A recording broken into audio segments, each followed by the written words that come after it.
claiming to protect the birds and whales he says they kill. But don't believe that story, it's really just a shill. He just did not want to see them wild golfing on Scottish hills. A hoax, he said it's all a hoax. When at a press conference or witness milky strokes, changing a storm path with black marker strokes, confronted with the truth to say it's all a hoax. Casting mail-in ballots is something that he's done. Now he wants to ban them for each and every one. He claims it's for integrity in each election, but he won't believe the results unless it's him that's won. A hoax, he says it's all a hoax. When at a press conference or if Miss Milky shrugs, they'll fool you with distractions like real sugar in Cokes. Confronted with the truth, he'll say it's all a hoax. He promised to release all the Epstein files that caused all the MAGA base to react with smiles. But how long has he put it off? It sure has been a while, and now he's calling this a hoax, protecting pedophiles. A hoax, he says it's all a hoax. When at a press conference or with Miss Milky strokes, he'll keep on gaslighting up until he crooks. Confronted with the truth, he'll say it's all a hoax.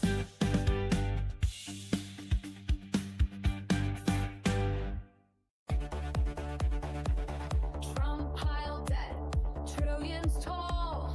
Promised Mexico would fund that wall. Praised dictators, said they're strong. Had Joe done it, they'd say he's wrong. Had Biden done it, MAGA would flip. Had Biden done it, whole numbers would slip. Had Biden done it, that scream foul play. But Trump did it, so it must be okay. Goes through crises, storms, and war. Called soldiers losers who died in war. Hired his kids to run DC. If it was Hunter, they'd scream treachery. Had Biden done it, MAGA would flip. Had Biden done it, the numbers would slip. Had Biden done it, Fox News would say I vague. But Trump did it, so it must be okay. Love Kim Jong-un, he wrote love letters that take the guns first, lose those rights forever. Signed you spending bills with glee. Had Joe done that, it'd be tyranny. Had Biden done it, MAGA would flip. Had Biden done it, whole numbers would slip. Had Biden done it, they shall look today. But Trump did it, so it must be okay. Kept secret files, countless untold. Said Putin's word was good as gold. Invited the Taliban to come to U.S. soil. If Joe had done that, they'd all recoil. Had Biden done it, MAGA would flip. Had Biden done it, whole numbers would slip. Had Biden done it, they'd want him to pay. But Trump did it, so it must be okay. Double standards loud and clear. Rules for Trump, but not for peers. What they call treason, if Joe's the name, is patriotism when Donald's to blame. Had Biden done it, MAGA would flip. Had Biden done it, whole numbers would slip. Had Biden done it, they'd shout no way. But Trump did it, so it must be okay.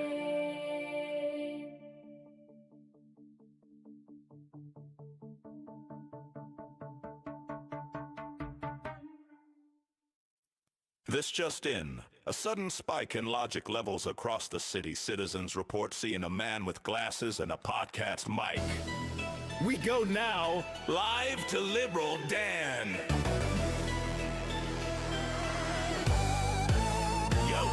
gonna call when Nazi writings on the wall? Call your man, Liberal Dan, cause you know we got a plan. The right wing talking shit, but he ain't about to quit. He'll take his proton pack and zap your logic cause it's whack. So who you gonna call when the writing's on the wall? Call your man, Liberal Dan, and the rhetoric will fall. It's being reported that Liberal Dan is setting up what appears to be some sort of straw man containment field. He's calling out your lies with his mic, he'll vaporize. Cross the streams in your dreams, bitch, you know that he's too wise. You're like Slimer talking crap, but you walked into his trap. Yo, it's more than entertainment, it's misinformation containment. So who you gonna call when the writing's on the wall? Call your man, Liberal Dan, and the rhetoric will fall. The Statue Liberty, the writing you can't see. So bring the huddled masses, it's a war of the classes. While Trump may think he's Vigo, Dan can cut through that ego. He's got the facts to prove him wrong, got that logic like Egon. Your logic is a ghost, cause you know this chick is toast. When you follow MTG, it's conspiracy, you'll see. There's no need to taser, he's got wit like Occam's razor. Liberal Dan cuts those lies with his Jewish-based laser. It's unbelievable. Liberal Dan just used the literal dog whistle to lure a large group of internet trolls into what is being called a self-collapsing rhetoric singularity. In all my years of reporting, I've never seen anything like this. So don't call to be a heckler, you ain't no Judge Rexler. He'll bust you like Scolary, cause your logic's looking hairy. Right-wing callers think they're cool, but they sounding just like Zool. You the dog, he the man, and yo, his name is Liberal Dan. So who you gonna call when the writing's on the wall? Call your man, Liberal Dan, and the rhetoric will fall. Liberal Dan, Liberal Dan, Liberal Dan.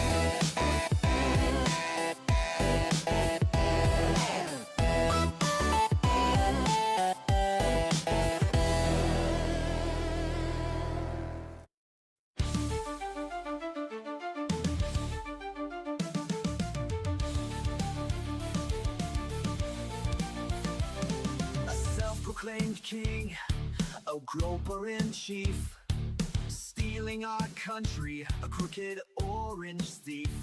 Faux patriots who are poorly educated, wearing red hats and also unvaccinated. Liberal Dan will see us through.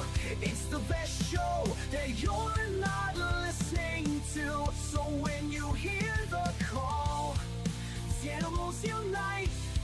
Liberal Dan Radio, talk from the left, that's right. A failing media that's barely treading water. They're too inept to fight this new world order. Corporate pigs are at the trough, hear the squeals. The swine won't bite the hands that feeds them meals. But Liberal Dan will see us through. It's the best show that you're not listening to. So when you hear the call, animals unite. Liberal Dan Radio, talk from the left, that's right.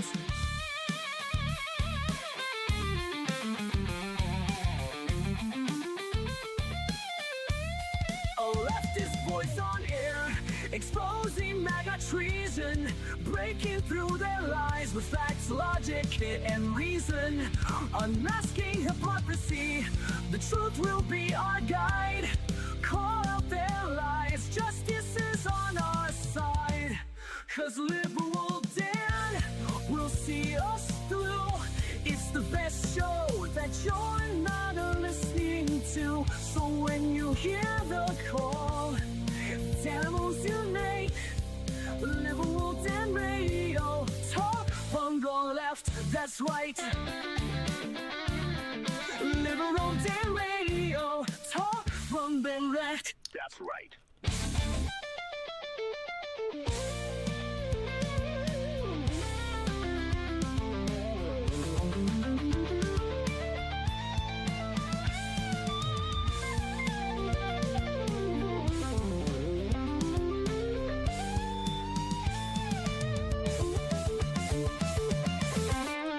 And And welcome back to Liberal Dan Radio, Talk from the Left. That's right. This here Wednesday episode, live, liberaldanradio.com or twitch.liberaldanradio.com to join the conversation. Just leave your comments in the chats, and we might open up the phone lines in a little bit. We will see.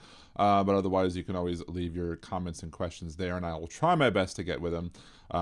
Mildly disappointed at what happened in my in the clips that I shared, or that the AI clip generator that I'm using. I really wanted it to include a large portion of my rant from one day that, where I just went off. I may just have to go isolate that part and just make that its own separate part, like own separate upload, because yeah, a bunch of y'all seem to like that one. For some reason, Opus Clip didn't want to do it. So, oh well, it happens, as old Donnie Boy says. It is what it is. Thank you, sir.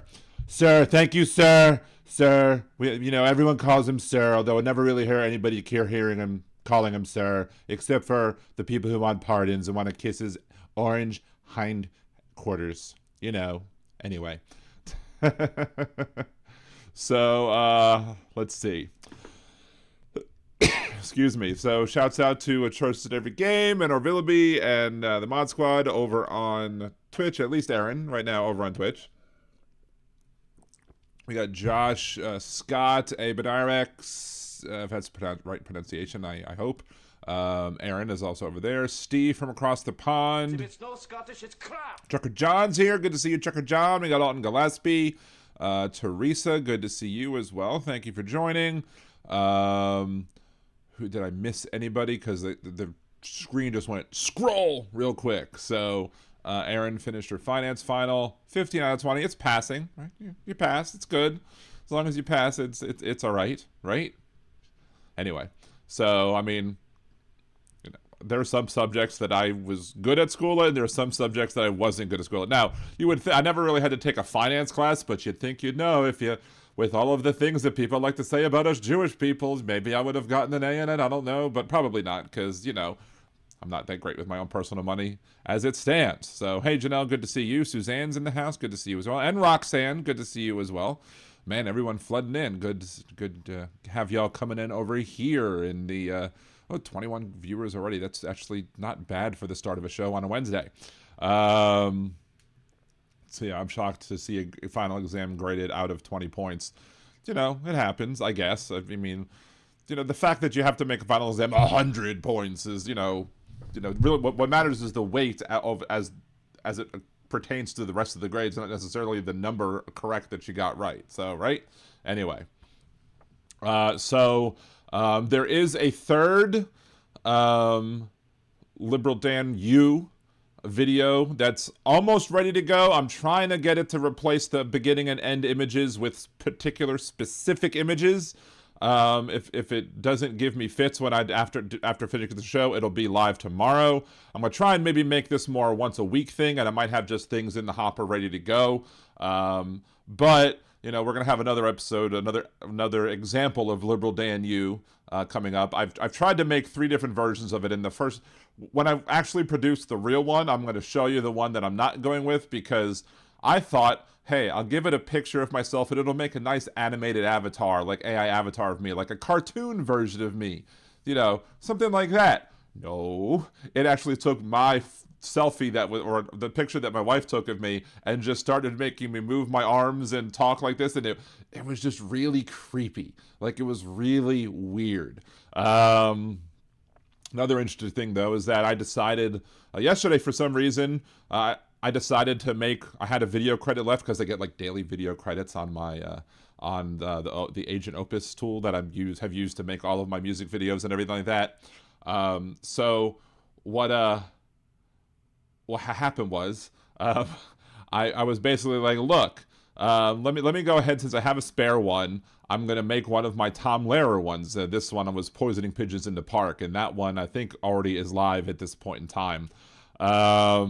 And so last night, Stephen Colbert was actually just randomly singing with one of his guests some Tom Lehrer songs, which was it's pretty neat that he decided that. I might have to, say, hey, Stephen Colbert, the other day you were sharing this and I was producing this video, and it works. It's really good. It's a really good animation, because it really matched the kind of what is it? The postmodern jukebox kind of feel of the song that was created when to go along with the horrible lyrics of poisoning pigeons in the park, right?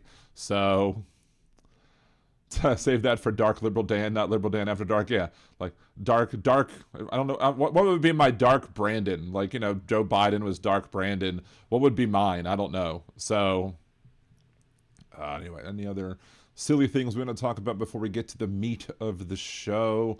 Don's here. Rich is here. Good to see you, Don and Rich. Thank you for joining. Big Hook is here from the Great White North. Blue Salami is here as well. I don't know where Jeff is. I haven't seen Jeff say hey. Christine also is here. Good to see you too. Man, we got a whole bunch of the crowd in there. Appreciate y'all coming in and hanging out with me on a Wednesday. You know, I mean, most of you do on Wednesday. Most of the regular people come in every day. Only some people are, you know, go see other people who have their shows on Wednesdays. I do really appreciate Big Hook's comment from Monday night about my Wednesday night competition. That gave me a good chuckle. So, so what yours would be Ninja Cat? Like what the Dark Brandon thing? Is Joel here? I thought I saw Joel. I don't know. Maybe. Did I say? I don't know. Maybe I didn't see Joel. I don't know.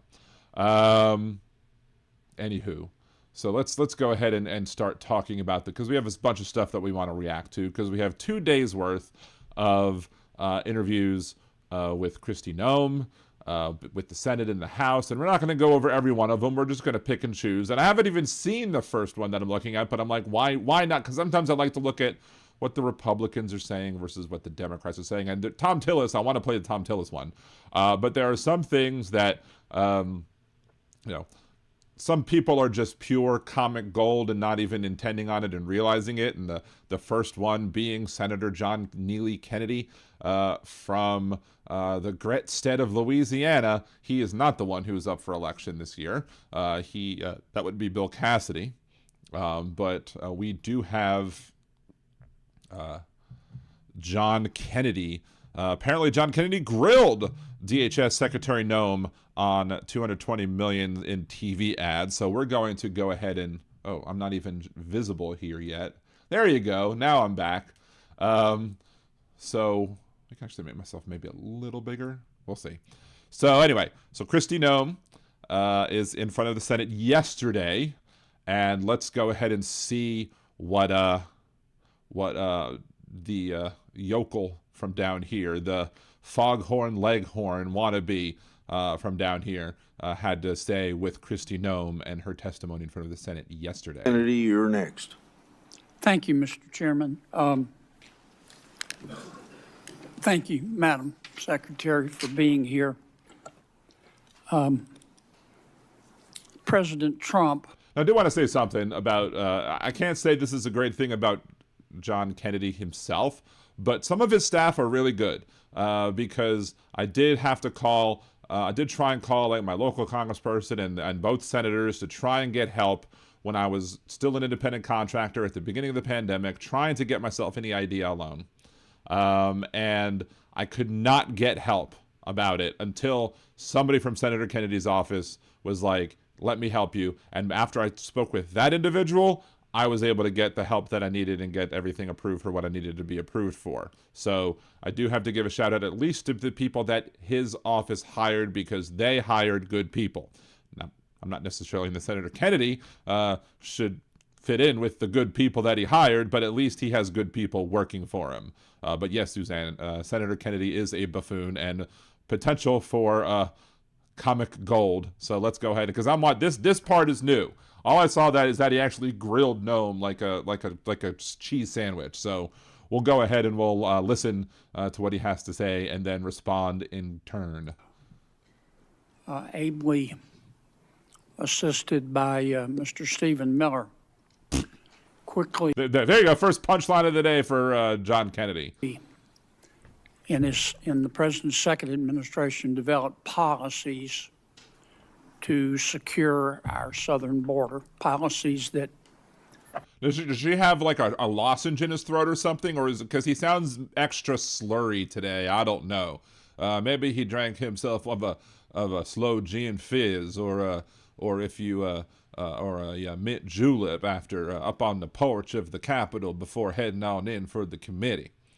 You and the Department of Homeland Security implemented. And I mean, maybe he could just have a throat issue. Maybe he needs a lozenge or something, which is fine. I've sometimes done the show with a lozenge in my mouth. I actually have a bag right here just in case I start feeling a sore throat. So anyway, let's continue. I congratulate all of you on your success. Well, I say. Properly vetting people at the southern border is not racist, is it? Properly vetting people at the southern border isn't racist, but that would imply that people were on the southern border, and they're not, because the people who are supposed to be on the southern border, aka the Border Patrol folks, are out there with ICE doing things like, murdering people who are U.S. citizens, killing people in custody, killing legal permanent residents, deporting people who are working here legally with proper work permits, all that other stuff that they're not supposed to be doing, but, that's where their focus is. So, as again, on Monday's show, we went over how on Monday, Donald Trump repeated the lie that 0 illegal crossings have happened across the southern border. And we all know that's a lie because, it's coming from the administration, and everything this administration says is a lie. More on that in a little bit. But then we will also, the fact that it's just nonsensical that there would be 0. 0 is ridiculous. No. Could you answer for the record? No, it is not racist. Properly vetting people at the southern border is prudent, isn't it? Yeah, I mean, that's sort of what Obama did. When Barack Obama was president, he actually had people at the border vetting people. But that's not what they're doing here, is it? Again, no. They're worried about terrorizing communities than vetting. They vetted the guy who, shot both and killed one of the National Guard's people in D.C. That person was vetted by Noem and her department. Of course, she lied and tried to say that it wasn't, that it was Biden, but no. Yeah, Biden let him, the person came in with refugee status, but it was the Trump administration that vetted the guy. And it was not proper, the vetting, apparently, because that person then went ahead and murdered one and shot another. Yes, sir, it is. And to do that, we need the Border Patrol. We need the Border Patrol on the border and not operating in Minneapolis, which is not on the border, especially the southern border, right? Because Minnesota's north. Minneapolis, it's north. It's nowhere near the southern border. I mean, even New Orleans, not on the border. I mean, we're on the coast. Louisiana's on the coast, but we don't border Mexico. You should know that. We're not. Yes, we do. And we also need ICE, do we not? Yes. I don't have any ice in my drink right now, so I'm sorry, we don't need ice at all. Ice should be melted. ICE is a terrorist organization, and no, we absolutely do not need ice. We do. Okay. I just wanted to get my congratulations on the record. I believe you have a policy, Madam Secretary, that you have to approve all contracts at your department over $100 million.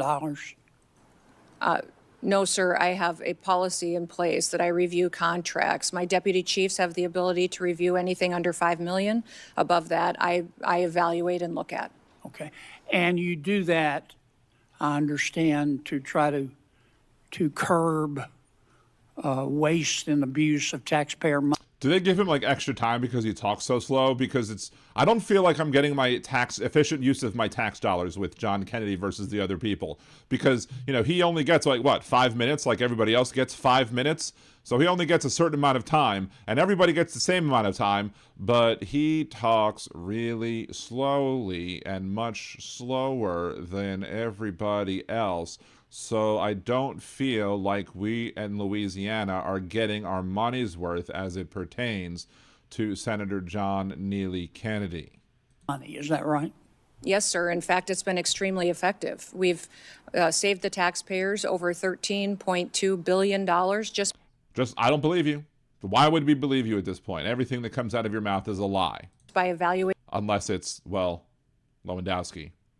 contracts, negotiating lower ones, and canceling But wouldn't that be in instead of out? Oh my. ones that aren't necessary to do our duties. How do you square that concern for waste, which I share, with the fact that you have spent $220 million running television advertisements that feature you prominently? Because they're propagandists, and that they have no problem running propaganda, and it's not a propaganda, but it's a propaganda campaign, and that's, they have to follow Hitler's playbook, so they have to have, a good amount of propaganda to be able to push the bullshit and convince the populace that what these people in Homeland Security are doing is actually for securing the homeland instead of what it's actually doing, which is terrorizing the homeland. But let's see what, the liar Noem has to say. Sir, the president tasked me with getting the message out to the country and to other countries where we were seeing the invasion come from, with putting commercials out that told them that if they were in this country illegally, that they needed to leave, or we would detain them and remove them, and they'd not get the chance to come back to America the right way. That has been extremely effective. Ask you to run these advertisements, is that right? We had that conversation, yes, before I was put in this position and sworn in and confirmed. You were put in a position, were you? Oh my. Does that also have to do with Lewandowski? And since then as well. Okay. Did you bid out those service contracts? Yes, they did. They went out to a competitive bid, and career officials at the department chose who would. What, career officials? What do you mean, the deep state? The deep state did it? That's what, it's very convenient when they say career officials when it benefits them, but when they talk about career officials and things that they don't do, it's all of a sudden the deep state. Do those advertising commercials. And the people as opposed to the other types of commercials that exist out there? Is that like an ink pen? Like, whatever. that you ended up picking were people who had formerly done your political work back in South Dakota. Is that right? No, that's not correct, sir. I think it is. No, it's not, sir. Oh, they're fighting each other. That's what I should have had some popcorn ready for this one. I love when they fight each other. I mean, it gets better with Tillis, but I didn't see this part yet, so I should have had some popcorn made. The individuals who, I believe the careers who they chose were two different media firms. There's been conversation about their subcontractors, but we have no legal authority to look into subcontractors on work like that. Okay. I mean, you could basically make it as part of the bid to say, look, we want to make sure that we don't have any sort of views of impropriety. So maybe we should make sure that the people that we use for this stuff are people who didn't work on other people's campaigns, like, your own. But again, why would we believe anything that she says? I don't believe right now that she says that she doesn't have the ability to do that. I disbelieve. I don't believe it for 1 second. I would have to hear it from somebody who is reliable, and nobody in this administration is reliable as it pertains to giving us information. You're saying that you're testifying that President Trump approved this ahead of time. Is that my understanding? We had conversations about making sure that we were telling people. No, ma'am. I'm asking you, sorry to interrupt. It's really bad when they're actually having to die. And again, this is the thing. Like, if I was somebody who supported Donald Trump, which I'm not, and if I was somebody who supported the type of politics that Donald Trump does, which I'm not, like, I would be like, you know what? Hey, all of my Republican colleagues in the Senate who I want to make my appointees look good, let's coordinate on questions and answers. Because even though they're supposed to be, separate branches of government, co-equal branches with powers that are supposed to have checks on the other branches, even though that's supposed to happen, we've all seen how the Republicans in Congress, for the most part, have kissed Donald Trump's ass and have done his bidding as asked. So you would think that they would have this all prepared and have a little bit of theater going on of here's a softball, home run, here's a softball, home run. But nope, they didn't even do that. This is how stupid this administration is. That they can't even manage to get something like that accomplished, and they end up having their own people, like John Kennedy, who is MAGA to the core. At least he is now. He was the most liberal Senate candidate in 2004 in the state of Louisiana, but he's now MAGA to the core, and he's sitting here contradicting the head of the Department of Homeland Security, the dog killer herself. I hope he doesn't have any dogs, because they might be in trouble. But the president approved ahead of time you spending $220 million running TV ads across the country in which you are featured prominently. Yes, sir. We went through the legal processes, did it correctly. Did the president know worked you with were going to do OMB. this? Yes. He did. She's not answering. He should make her say, did the president authorize you specifically to spend $220 million on an advertising campaign? And, you know, because she's not wanting to say those words. She's just trying to say, we had a conversation and he approved of me doing something to put that word out. But she's not confirming that Trump approved of this. Mm-hmm. Yes. Okay. And one thing, Senator, I think would be helpful to know is how effective that communications has been. How effective has it been, Noem? That Well, they were overwhelmingly effective in your name recognition. I mean, Effective in your name. I mean, come on, man. I mean, look, I'll give Kennedy a clap for that. I can't stand the dude, but still, he gets a clap for that. Jesus, it's effective for your name recognition. That's great. I personally I mean, to me, it puts the president in a terribly awkward spot. And I mean, even more awkward than him sitting in a pile of his own making and in his poop in the Resolute desk in front of a whole bunch of people when they have to shuffle the press out because he done pooped his pants. I'm not saying you're not telling the truth. It's just hard for me to believe, knowing the president, as I do, that you said, Mr. President, here's some ads I've cut, and I'm going to spend $220 million running them, that he would have agreed to that. I don't think Russ Vogt at OMB would have agreed to that. It's something we have to defend. I'm on the Appropriations Committee. My research shows that you did not bid them out, that you picked, in fact, one of the people you picked, the strategy group, Safe America Media was a company formed 11 days before you picked them, and that the strategy group got most of the money, and the head of that is married to your former spokesperson. Look, we all have friends who are qualified. I'm not quibbling with that. It troubles me. A fifth to a quarter of $1 billion of taxpayer money. And that's always interesting, though, when they decide to say $250 million and when they decide to say $250 million, because which sounds larger to you depending on the context of what's being said? Because to me, it feels like when they say $250 million, it's like, oh, it's a big 250, but it's just the million. But when they pull out the $250 million, even though it's the same amount of money, it seems like you're mentioning billion. So then it sounds bigger to, the standard person who's listening. So when we're scratching for every penny and we're fighting over rescission packages, I just can't agree with Madam Secretary. Are you still running those ads? No, Senator, I did not have anything to do with picking those contractors. No politicals at the Department of Homeland Security did. I understand.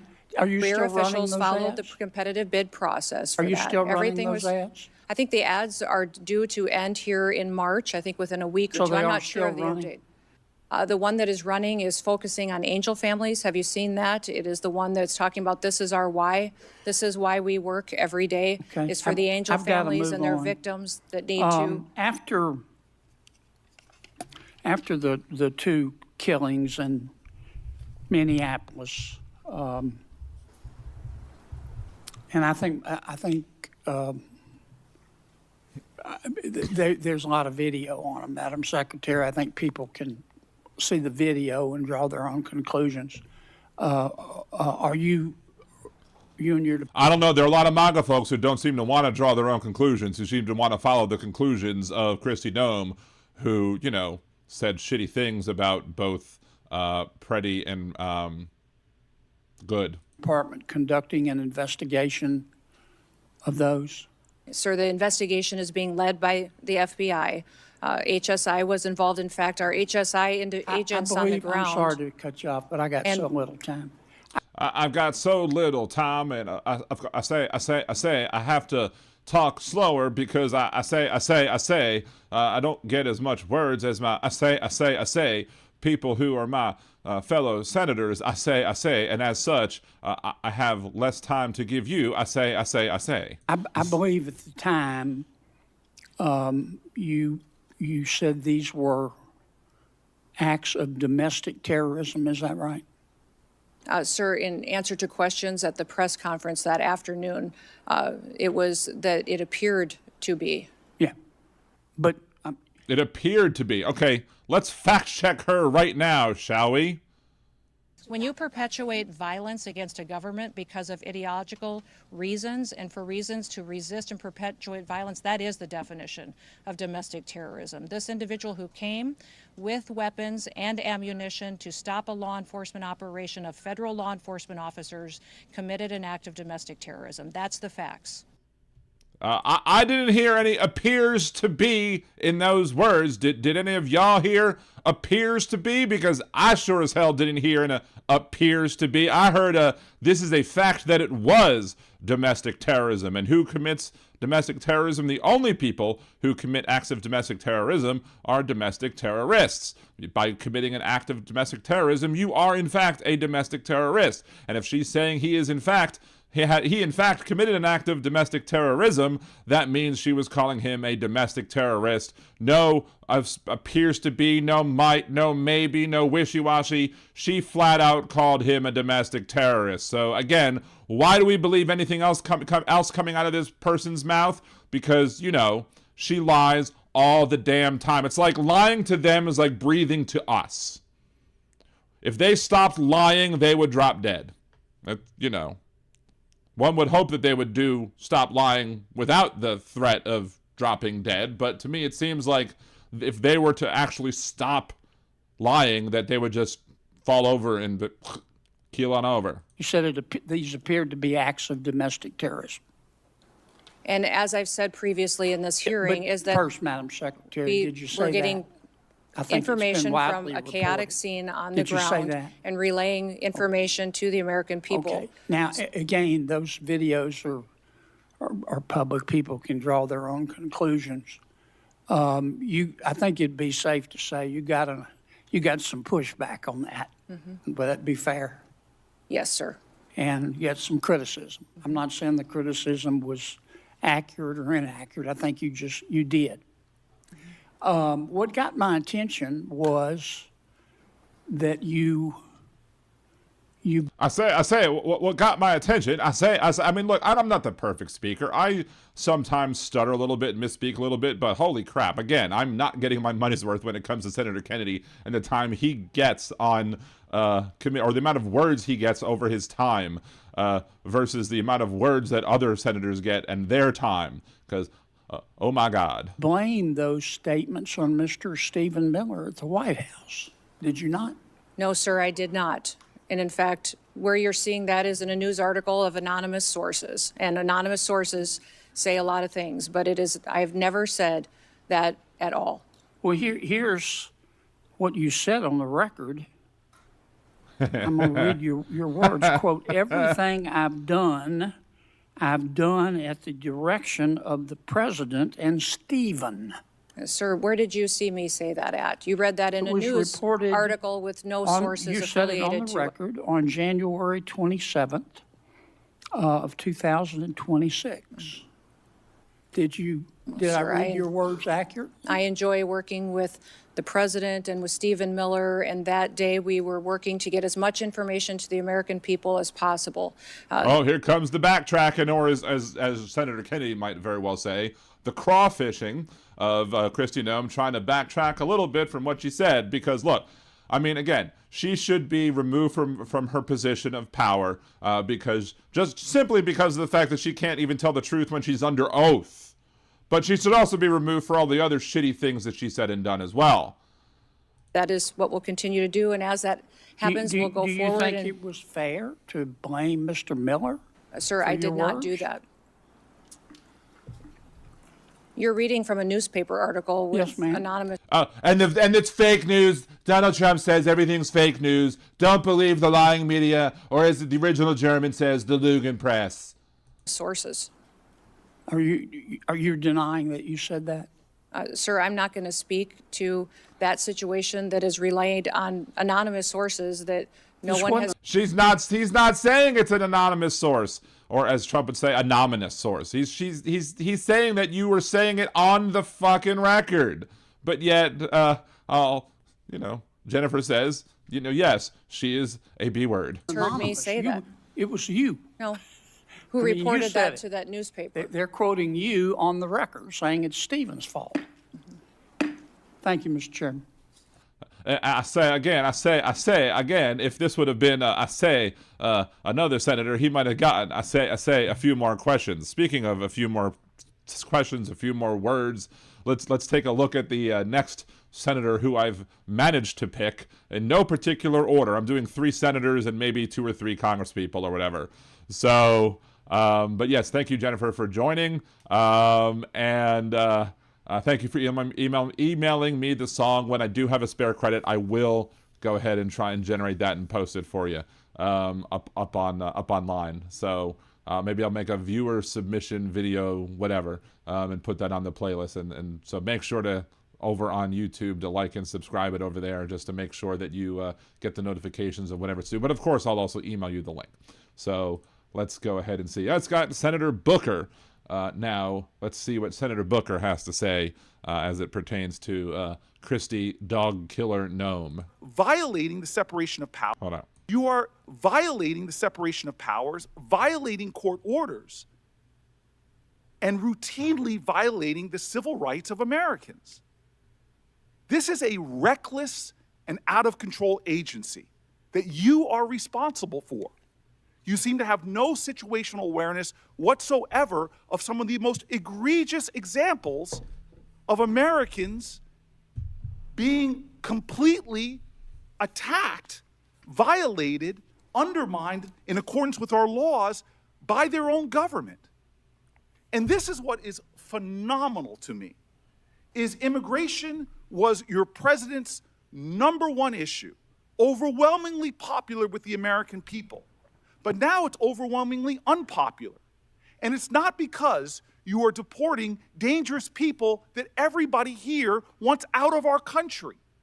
No, it's because you're going into our schools. You're terrorizing our children. You're detaining children. You're arresting Americans. You're breaking into our homes. You're terrorizing our streets. You're violating our rights to peacefully protest again and again and again. None of and then that when a is true. court tells you None to of that stop, is true. None of that is true. All of it's true, you asshole. But, go kill some puppies. and then when a court You are tells trying you to stop, to impede you us violate from enforcing judges' the law orders. Not in and a getting partisan dangerous way, criminals off of our Republican streets appointed and so we don't have Democratic more appointed. families like the ones that are Don't sitting sit behind there me. and tell me that Lost you are their children. They're responsible gone forever. for the running of your agency when you're not even aware. Either you are utterly incompetent or you are violating laws with impunity. Atrocious in every game in Twitch. To be fair, Corey, the American people are really fucking stupid. Well, at least a big chunk of them, those of which are the poorly educated who Donald Trump loves. He said he loved after the 2016 Nevada primaries. Let's continue. You should step down from your position. If you don't, you should be removed by this president. And if not, Congress should impeach you. And I didn't, do the whole thing, but that was good right there. Nice, good little statement. Of course, Kristi Noem telling somebody else that they're a liar is the pot calling the kettle black. I mean, period, end of story. Like, the idea that she has any authority to call anybody a liar. I mean, I guess it takes one to know one. But even then, he wasn't lying. He was spitting truth bombs. So, but it is, again, it's good to hear somebody speaking truth to power, even if he is somebody who was also has some bit of power, even though the amount of power that the Democrats seem to have is, but still.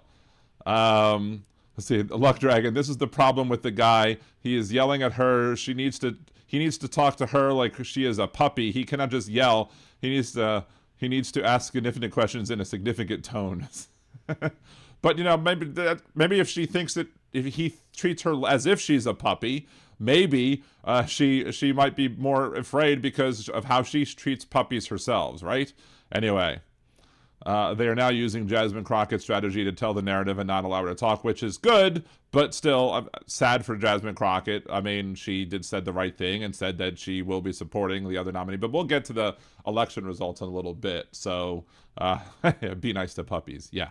Anyway, so here is Senator Tom Tillis from North Carolina, who is resigning, and we'll talk a little bit about that and who might replace him in a little bit as well. But at this point, let's go back to the Senate hearings from yesterday. Thank you, Mr. Chairman. Secretary Noem, thank you for being here. I'm really glad that a lot of my Republican colleagues talked about the disaster that Biden and Mayor. How many people are there? Like, did they just leave? Like, I mean, do they have a quorum at this point? Are they allowed to have that few people there and still hold the meeting? It doesn't seem like there is a quorum unless they all took a break to go to the shitter or something. I don't know, but... As your predecessor created. It was absurd. You heard the things from Senator Brett, people that came over here who themselves were traumatized by the very people who then come to this country and traumatize American citizens. You heard Senator... Exactly, Kristi, and they never find their spine until they decide to resign. Hey, that rhymed. You should make a song about that. They never find their spine until they resign. Republican hypocrites. Should that be my next parody? Plug that into the chat GPT and say, make sure to include this line from Christine. I mean, it wouldn't be the first time I included a line in one of my songs from one of y'all. A Big Hook did come up with the line of, what was it? Someone was calling me liberal dandruff, and in his parody song about me. And so I was like, oh, well, Big Hook says, well, you are head and shoulders above the rest. So, anyway. But, I did include that in the song.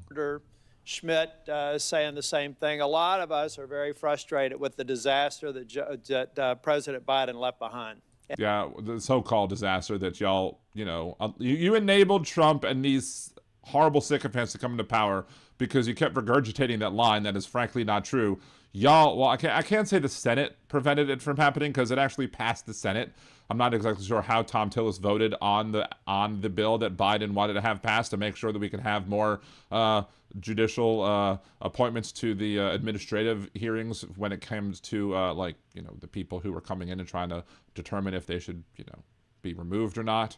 And those are executive branch judges, and there was just a ruling today that was actually 9-0 that basically said when it comes to whether somebody can be deported or not as it pertains to whether or not it would be dangerous for them to go home, that the court can't start from scratch. They have to go based off of the belief that what the administration judges said were correct, and then go from there and then have to deal with tearing down that wall as opposed to coming to their own fresh conclusions. And it was actually a 9-0 ruling that was actually written by Judge Jackson. So, I mean, we're not going to go over that ruling a whole bunch because, I mean, it's 9-0, and I can see their point, except for the fact that it then opens the door for this administration to get away with more bullshit actions.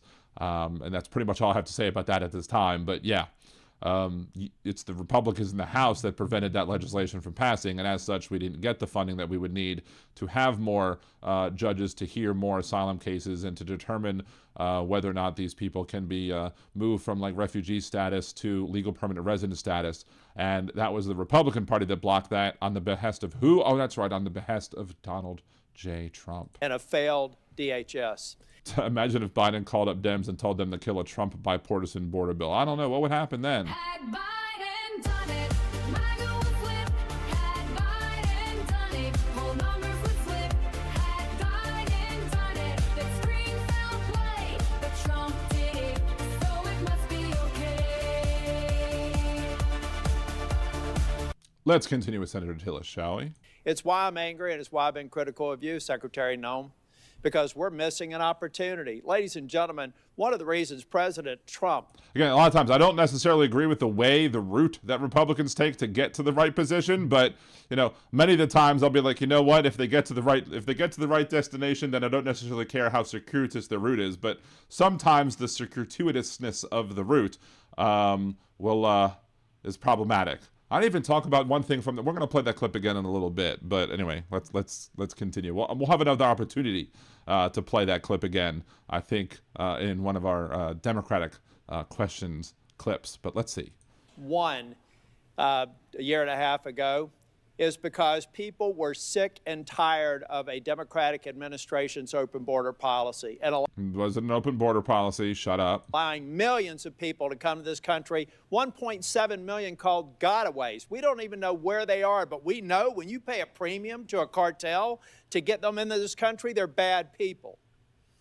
Now, why have I been... That's not necessarily true. The law, that's very illogical. Even if I was desperate to get out of a country, so desperate that I would pay money to a cartel, that doesn't mean that I'm a horrible person myself or I support the cartel or whatever. It just means I'm willing to pay a ridiculous amount of money to dangerous people to get out of where I am, to try and get to someplace that I view that might be better. That doesn't necessarily make that person a violent person. It doesn't make that person in any way, a part of that cartel. But this is why sometimes when I say I might not care sometimes what circuitousness, easy for me to say. I'm about to pick on Noem for misspeaking something. But anyway, how long of a long path that they take to get to where they're going. Sometimes the path isn't harmful, but sometimes the path still contains a lot of bullshit. critical of Secretary Noem, because I don't think we're focusing on, we have limited resources. ICE can't be everywhere at once. Yeah, so why are you sending ICE to places where it doesn't need to be to go kill American citizens and, detain and deport people who are actually here legally, like the over 100 cruise ship workers? There's very few people in Capitol Hill that support law enforcement more than me, including the sworn ICE officers. In fact, I've just been told, fortunately, in about a week and a half, we're going to get a plaque on the wall over the Capitol, thanking the Capitol police officers and all the agencies that responded on January 6th. All those thugs have actually been pardoned, and yet we haven't thanked. What? Did he actually just call the people who got pardoned thugs? And he wants to thank the people? He called them thugs. I am absolutely shook at this point. Absolutely shook. Holy crap. I was not I heard the later part. I had not heard that part. Wow. That's crazy. He actually called the pardoned people thugs. And again, they resign when they grow a spine. Thank you, Christine. I like that. I'm so keeping that. Hey, Kimchi. What's up, Goddess Kimchi? Good to see you. Hey, Luck Dragon. Good to see you as well. Dean Baker. Let's see. Anybody else that I've missed who has came on in since? I don't know. But TV2 Live. I did see TV2 Live before as well. I didn't get a chance to say hello. So hello, TV2 Live as well. Thank you very much for joining us today as well. Yeah, he's like 5 years too late on that. Yeah. Better late than never? I don't know. Let's continue. The Capitol police officers for their work here. So when I say I'm unapologetically pro-law enforcement, you can count in every single sworn officer in Homeland Security. So why am I disappointed with Secretary Noem? Because we're not going after enough people who did this damage at the expense of running numbers that Stephen Miller wants out of the White House. We just want numbers. We want 1,000 a day, 6,000 a day, 9,000 a day, because numbers matter, right? No, they don't matter. Quality matters. Maybe he listens to Liberal Dan Radio talk from the left. That's right, because I've been saying that for a very long time. I have been saying that specifically, especially when it pertains to this administration. I've been saying that for a very long time. Trump only cares about optics. He only cares about the numbers. He doesn't care who he deports. He just remembers it just matters how many he deports. I've been talking about that since his last administration, when he was going after like parents of dreamers and stuff like that. Again, he kept on talking about the murderers, the rapists, the worst of the worst, the people that he would, that are a danger and a threat to the American public. But yet he goes after the people who, again, dishwashers, picking melons, instead of going after the violent criminals and the felons. I've already used that rhyme in the one I posted over over on Tuesday, I think it went live. So that's already in a song. So anyway, yeah, atrocious at every game with tears in his eyes, of course, and calling Trump sir. Sir, I missed that. Did he say sir? Did he say that? Let's rewind a smidge, because I don't remember hearing that, but maybe it just went over my head because I was just so impressed with him, you know, finally getting to the right position. Ice melts when it gets in hot water.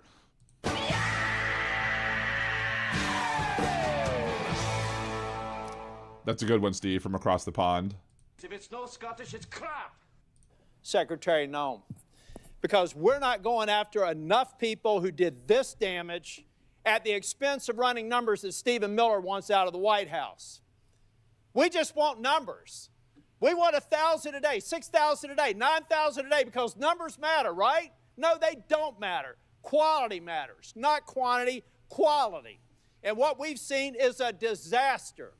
Under your leadership, Ms. Noem, a disaster. What we've seen is innocent people getting detained that turn out are American citizens. I could talk about the culture that's been created here with Stephen Miller aiding and abetting. I heard her face is just going to start slowly peeling off and running away out of the room because it's getting afraid of that. Oh, we're getting challenges from the Republicans now. First reports that he was the one that said, if you don't count cases, they don't exist. Why? Because Trump can't see it, you must not exist. That also includes the Epstein list. Object permanence, a milestone missed. If Trump can't see it, he must not exist.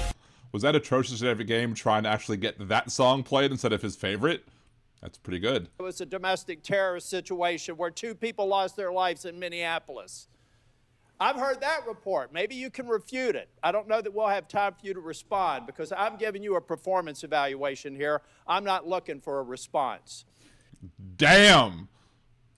And I'm saying, Ms. Noem, that time after time after time I've been disappointed. But before I get back to looking at the vicious people that did this damage to these families, I want to talk a minute about FEMA. You have a policy right now that anything over $100,000 has to go through your desk for approval. I think earlier she said 5 million, but you know, I'm not quite sure if that's 100% accurate. Again, she says 5 million. But she says 5 million, but again, we don't trust her because she lies all the time. Staff, because I'm a management consultant, I don't try to do cheap shots in here, but the facts do not lie. This is your administration for FEMA response. This is President Trump's first administration. Which one would you like to have? If you're a state that has a $60 billion disaster, your biggest disaster in South Dakota that I can tell that when you were an elected official was about $500 million. So 1/100th of this single storm where thousands of people are hurting in North Carolina and you're just barely catching up. This is what... Man, times are getting tough. I mean, I thought they had easels. Well, they do have an easel. Wait, they do have an easel. There's an easel right here. There's an easel right here, but for some reason, he has somebody holding a sign right here. You'd think that, you know, it is the Republican side, though, so maybe I shouldn't be expecting too much common sense, but, you know, there's an easel over here, but yet we're just going to have the dude hold the sign. Hilarious. Anyway, let's continue. Competent FEMA leadership looks like. This is what incompetent FEMA leadership looks like. And people are hurting in Western North Carolina from the most significant storm they've ever experienced. This is what we need more of. I'm convinced you can't do it. If you're requesting a review of $100,000 and up, then it begs the question, why? Why would you be involved in that? Why would that be a policy? And in a minute, I'll ask about some people that are involved, some special government employees. Why are they involved in it? Thank you. Senator, no. That $100,000 only had to do... And I will hold the clock until I finish. Okay. The bottom line is I've done the analysis. And you can say whatever you want to. I've worked with the Democrat governor. I've worked with the Republican governor. I've worked with fiscal research. We have people contacting my office now to get the information to better understand the failure of this department. You failed at FEMA, and in fact, if I get to it, actually, why don't I cover this right now? The Homeland Security Act of 2002 expressly prohibits the Secretary of Homeland Security from restricting or diverting FEMA resources from the agency's mission. Based on your disaster response, the chart that I just showed you, I have reason to believe that you're violating the law, either knowingly or unknowingly. Damn. So I'll be asking and getting a submission to the record, submitting a question for the record, what the total amount of FEMA reimbursements are currently being held by DHS, awaiting for final approval. Held by DHS, awaiting for final approval for an agency that you should not be obstructing the disbursement on. I'm going to give you time to answer to it under penalty of perjury so that we can get it right. Again, when they decide to resign, they then grow a spine. Now, going back to Minneapolis, why can't we just say we made a mistake? I will ask you one question, if you can just give... Because Republicans don't believe in admitting mistakes. They never admit that. That's something that has been true. That is something that has been true forever, and we've been criticizing Republicans on Liberal Dan Radio, Talk from the Left, That's Right, a lot about how a Republican will never apologize or admit mistakes for anything. They will double down on failures, saying that they're not failures, instead of saying, oops, we done fucked up. Who does Tom Holman work for? You or the president? Who does number 2 work for? That's right, you tell that turd who's boss. What line is that from? Anyway. The president. Okay. Why is that? Because I believe the president recognized that you weren't getting it done in Minneapolis, and you're putting us further away from pointing to this. We're beginning to get the American people to think that deporting people is wrong. It's the exact opposite. The way you're going about deporting them is wrong. Again, I'm wondering if he listens to Liberal Dan Radio, Talk from the Left, That's Right, because that's what I've said too, especially to the people who are like, complaining, oh, you want criminals here? No, I don't want people who are like actual murderers and actual rapists. I don't want the, hardened criminals here. No, deport them, but go after them. You're not doing that. You can't do that if you're going door to door like they want to do, like J.D. Vance talked about. You can't do that when you're, trying to sit here and just going into schools. You're not going to get a murderer by going into a school or detaining a 5-year-old or whatever else it is that these people do. You're not getting those worst of the worst people by, again, deporting the 100+ cruise ship workers. You're not doing that by immediately rejecting the 500,000 people's legal status for them doing nothing wrong other than getting allowed in here by Joe Biden. The fact that you can't admit to a mistake, which looks like under investigation, is going to prove that Miss Good and Mr. Pretty probably should not have been shot in the face and in the back. Law enforcement needs to learn from that. You don't protect them by not looking after the facts. Damn. that is also a good freeze frame right there.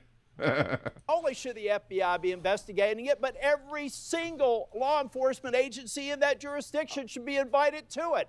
So our law enforcement officers do not have this pall cast upon them.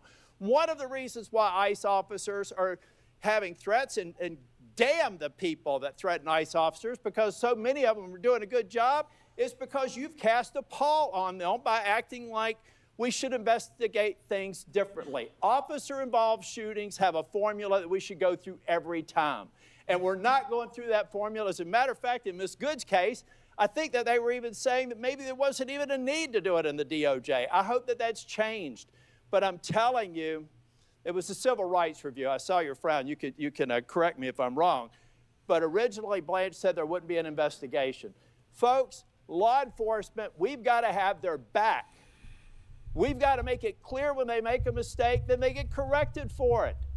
But you don't walk away from it, and you've done it too many times.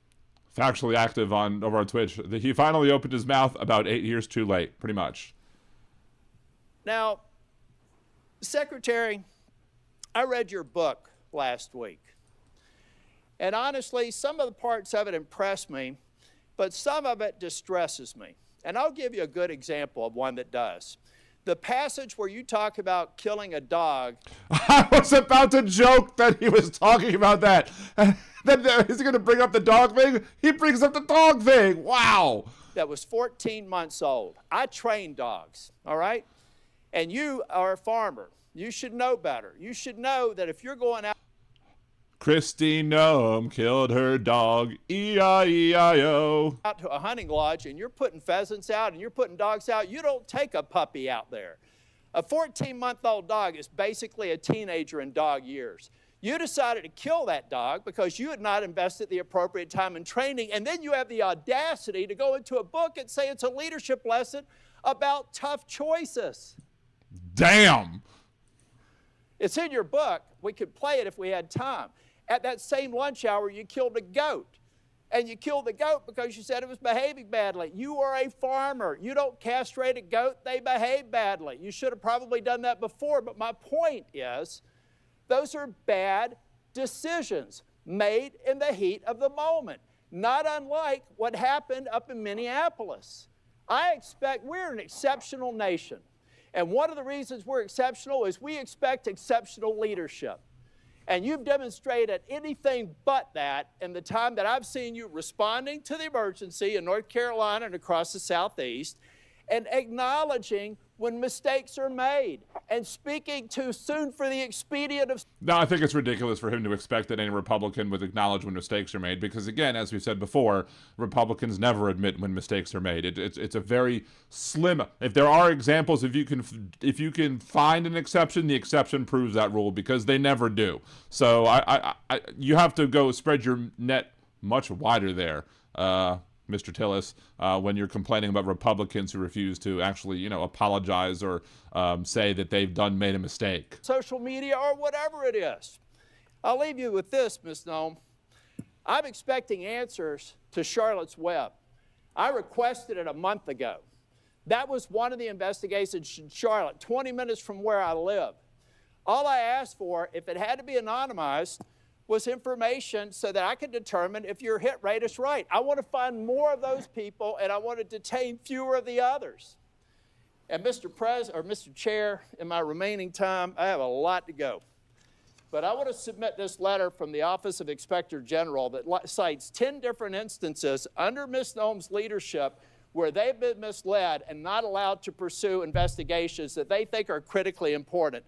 Does anybody have any idea how bad it has to be for the OIG in this agency to come out and do this publicly? That is stonewalling, that's a failure of leadership, and that is why I've called for your resignation. And if I don't get an answer to these questions, I don't want an applause. Please don't do that for me. If I don't get an answer to these questions, if I don't get an answer that you've had a month to respond to, and the remaining ones, as of today, I'll be informing leadership that I'm putting a hold on any en-bloc nominations until I get a response. And in 2 weeks, if I don't get a response, I'm going to deny quorum and markup in as many committees as I can until I get a response. Thank you, Mr. Chair. Damn! I mean, I saw the little bit of it. I didn't see the whole thing. Wow. Holy crap. Again...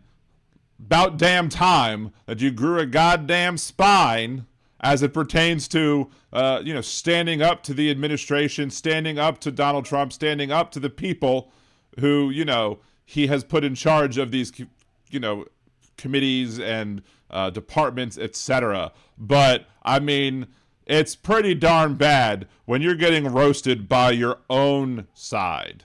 Now, we had John Kennedy talking about Kristi Noem and actually kind of grilling her a little bit. Started off kind of easy, but then it was like, I don't believe you're telling the truth. I think you're telling us misinformation. I say. Then Booker just going off. Then Tillis going off. So I would be remiss if I didn't, go over today Kristi Noem's opening statements just to see what she has to say in an opening statement where she has the ability to lie at will, because even though she's not supposed to lie at will, because she's supposed to tell the truth, because, she's under oath, but, lying is just second nature to her. Again, it's breathing. But before we do that, I do want to hear the longer form statement of Kristi Noem, again, what she said. Because, again, she claims that she didn't call him a domestic terrorist, but let's listen to this. When you perpetuate violence against a government because of ideological reasons. What? What? When you perpetuate violence against a government because of ideological Ideological? I mean, I sometimes misspeak words like circuitousness or whatever, but ideological? Yeah, no. I can even say ideological. I have to say it ideologically. Like, I can't say it wrong. It's hard to say it wrong. So, anyway. Let's see. Ooh, that's better. About that time that you can respond, it's too bad when you resign. Exactly. Yeah. Let's see. Republicans and Democrats resist admitting failures. Nodders. Yeah. Look, but they're more likely. I mean, you have Republicans criticizing President Obama for his apology tour. But, you know, again, that's what real leaders do. Real leaders will look at something that we've done and say, oh, we made a mistake. I apologize. We're sorry. Or I apologize on behalf of America who did this terrible thing. That's what real leadership does.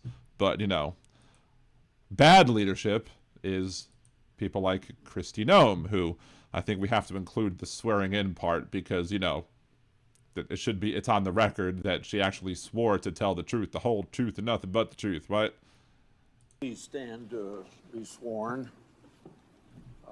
Do you affirm the testimony you're about to give before the committee will be the truth, the whole truth, and nothing but the truth, so help you God? Thank you for that positive response. Please go ahead and give your opening statement.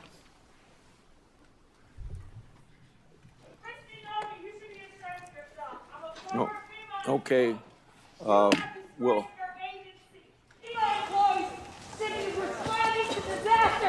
Not icing!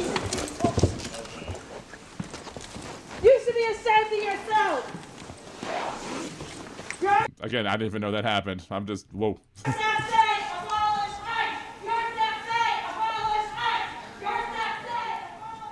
You may proceed. Thank you, Mr. Chairman, and thank you to the ranking member, Senator Durbin, as well, and the distinguished members of this committee. I appreciate the opportunity to be with all of you today and talk about the important matters and work that the Department of Homeland Security does every single day. The Department of Homeland Security... Hey, could maybe pull the microphone closer to you, please? Pretend the microphone is Corey Lewandowski. Please. Okay. And the red light is on? Yep, it is. Okay, proceed. The Department of Homeland Security was established in the aftermath of 9/11, one of the darkest days in our nation's history. That resulted in the death of nearly 3... And there are lots of things that have been done by our government after 9/11 that has not been good for this country. 3,000 Americans. The mission of the Department of Homeland Security at that time was just as critical as it is today. We protect our American people. We prevent acts of terrorism. We protect American people except for, you know, the people we kill. And then we prevent acts of terrorism except for the acts of terrorism that we do on other people. And we defend our homeland. Every action that the Department of Homeland Security takes is guided by that mission and by that responsibility. Bullshit. Now, I mean, it took her, what, less than a minute to lie after she, you know, swore that she'd tell the truth, the whole truth, and nothing but the truth. In fact, here's the deal. You swear to tell the truth, the whole truth, and nothing but the truth, which means it's not just saying that you're not going to lie. It's saying that everything that you're going to say is truthful. It's factual. So even if you believe it to be true, if it's false, and a reasonable person should know that it's false, you should still technically be held responsible for it, right? Anyway, Homelander or Homeland. I think Homelander is more likely, you know, correct for as it pertains to this one, if you've seen that show. Thanks to President Trump's leadership and the hard work of the men and women of DHS, our department has delivered historic results and has made our communities safer. Since the start of... historic results, maybe. Making communities safer, fuck no. President Trump's second term, daily encounters along the southwest border declined by 96% compared to the Biden administration's daily average. We've reached the... Wait, what was that number? What was that? Border declined by 96% and has made our communities safer. Since the start of President Trump's second term, daily encounters along the southwest border declined by 96%. I thought it was 0. Didn't you say that the number was 0? Now, I still don't believe. And again, daily encounters means it's the amount of people that they're encountering. And if you're actually not actively on the border because you have Border Patrol hanging out with ICE in Minneapolis and New Orleans and Norfolk and all these other places, and you're choosing to not encounter them, it doesn't mean that the people aren't crossing. It just means that you're not encountering them. And that's why you can't know how many people have actually crossed the border if you're focusing your efforts in the cities to get those numbers up, as Tom Tillis correctly criticized you for. Instead, but again, from Mr. We need to stop the testing because if we have more testing, you have more cases. Trump's object permanence or lack thereof falls in, because to Trump, if he can't see it, it doesn't exist. If Trump can't see it, you must not exist. That also includes the Epstein list. Object permanent, a milestone missed. If Trump can't see it, it must not exist. Compared to the Biden administration's daily average. Well, because the Biden administration daily average, because he actually had Border Patrol on the border so that they would be more likely to encounter people on the border. But again, you have Border Patrol in Minneapolis. You have Border Patrol in New Orleans. You have Border Patrol in Charlotte. You have Border Patrol in Norfolk. You had Border Patrol in San Francisco. You have Border Patrol hanging out with ICE all over the place, which means that they're not where? On the fucking border. Let's continue. We've reached the lowest levels ever recorded in U.S. Customs and Border Protection's history. Protections. In President Trump's first year, total Border Patrol apprehensions along the southwest border were less than the average of a single month under the Biden Fewer. administration. But instead, just because the apprehensions are fewer, that doesn't mean that the people aren't crossing. It just means you're not apprehending them.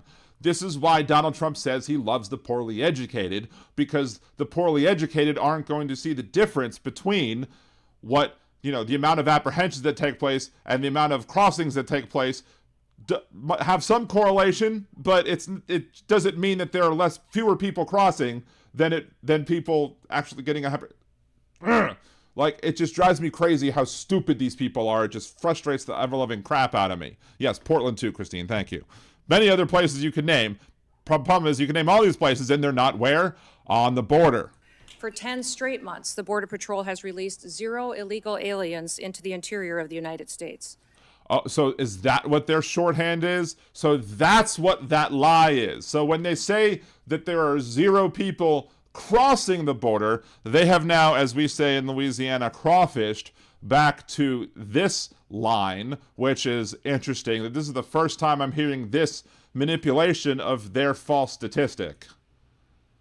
Let's hear it again. Border Patrol apprehensions along the southwest border were less than the average of a single month under the Biden administration. For 10 straight months, the Border Patrol has released 0 illegal aliens into the interior of the United States. So again, they've now moved it from there's been 0 crossings to Border Patrol has released 0 people into the population. But again, that's changed from the original claims that even you made at the previous hearing, when you said at the time, I think it was 7 months, because I think it was 2 months ago when she was speaking in front of them, where she said that there were 0 illegal crossings at the southern border, which is a completely different metric than there have been 0 people released from Border Patrol's custody who are here, of people who are here illegally into the internal area of the United States of America.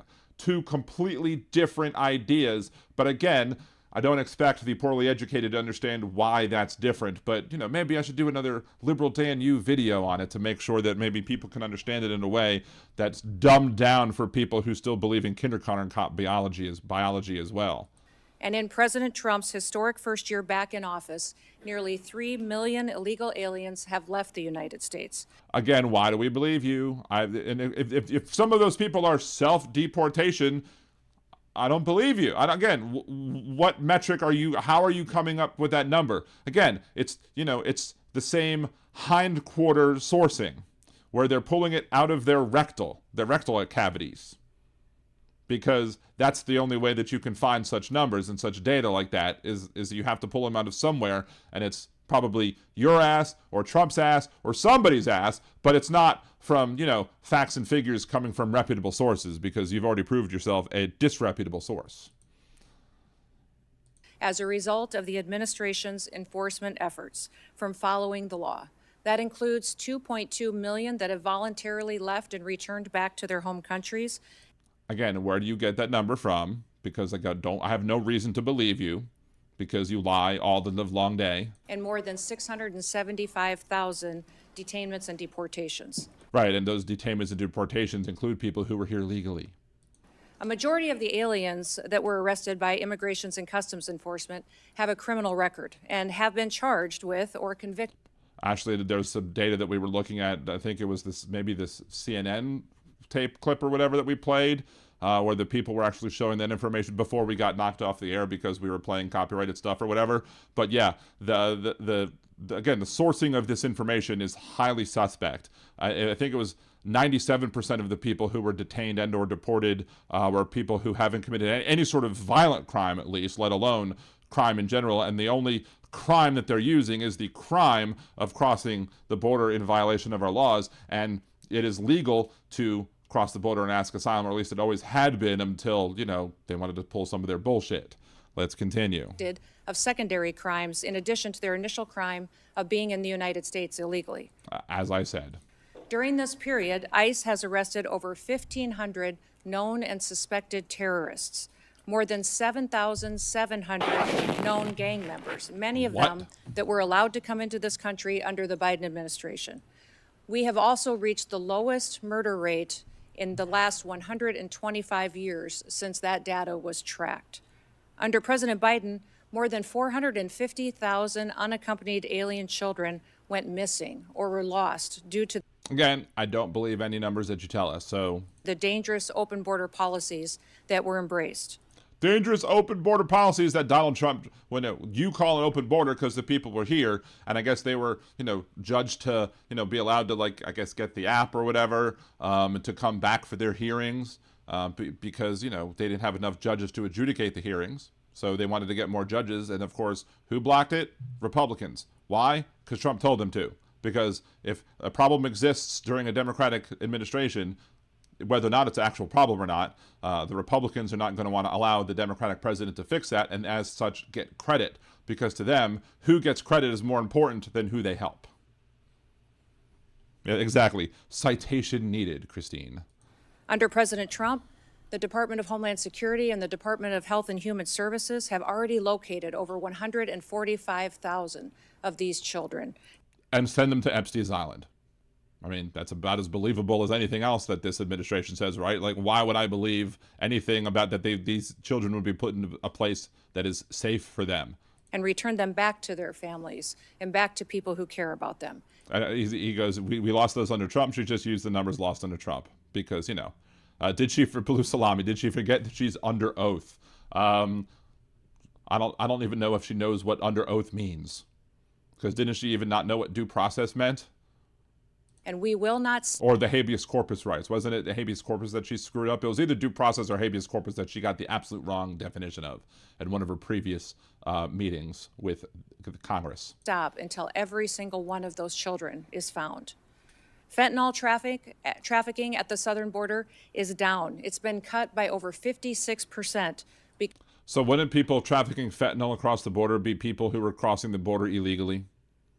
I mean, if you're bringing fentanyl across the border, you're crossing the border illegally. That's an illegal border crossing. But, they said that they've got it down 97%. How do those numbers square? Square that circle for me, Republican listeners who are watching these clips afterwards. Explain that to me.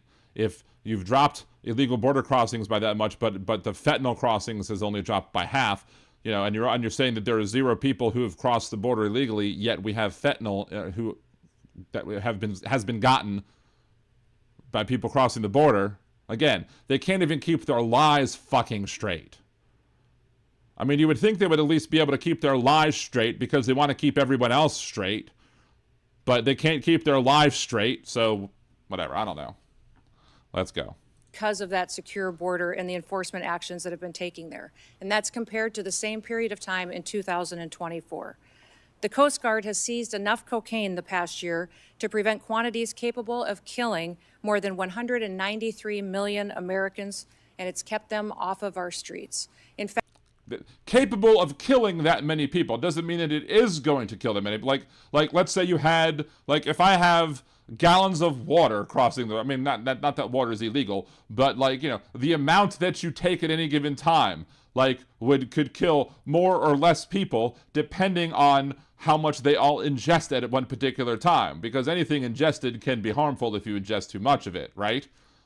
Keep that in mind when you're with Lewandowski.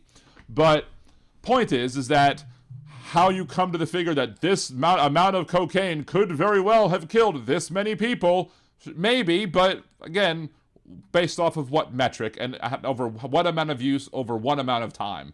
And often when these people, when that's priced into the price of the drugs to begin with, like they will make drugs very expensive because it's illegal. And because it's illegal, the people who are shipping the drugs know that a good chunk of those drugs could very well be seized, and they want to make sure to get back the investment on their drug money. So they're going to charge you a lot more money for the stuff that does make it through, because that's the available supply versus the total amount of the supply. You know, understanding economics is hard for some of these people because, again, he said he loves the poorly educated. But the point is that, you know, that you've caught so many, they've already counted on you catching a lot. They've already counted on you seizing a good portion of it because they send so much to make sure that some make through. They flood the zone, so to speak, to make sure that some of it does make it through so that the people can buy it. And you're not going to get that many overdoses because, I mean, if you're a business person in the business of selling drugs, why the hell are you going to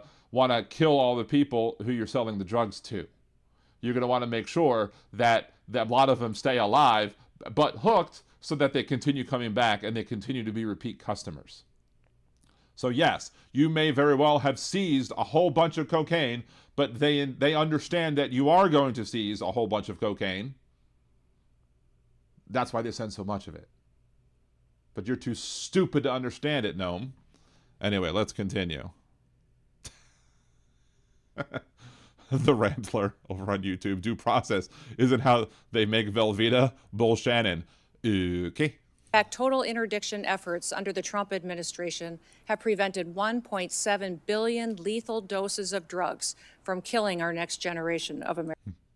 It stopped 1.7 billion lethal doses. Had we not had Donald Trump, the population of the United States would be zero. We would have negative people in the United States because 1.7 billion lethal dosage is what? I mean, again, come on. You can't be serious here in when you state those numbers. I mean, again, I don't even believe the numbers. You know, she could say whatever she wanted to, and I wouldn't believe it. She could say something that's a truthful statement. She could say a lot. But again, if you actually, even if they did, let's just say for a second that they did catch that much, 1 billion doses of drugs from crossing the border, you know, lethal doses at that.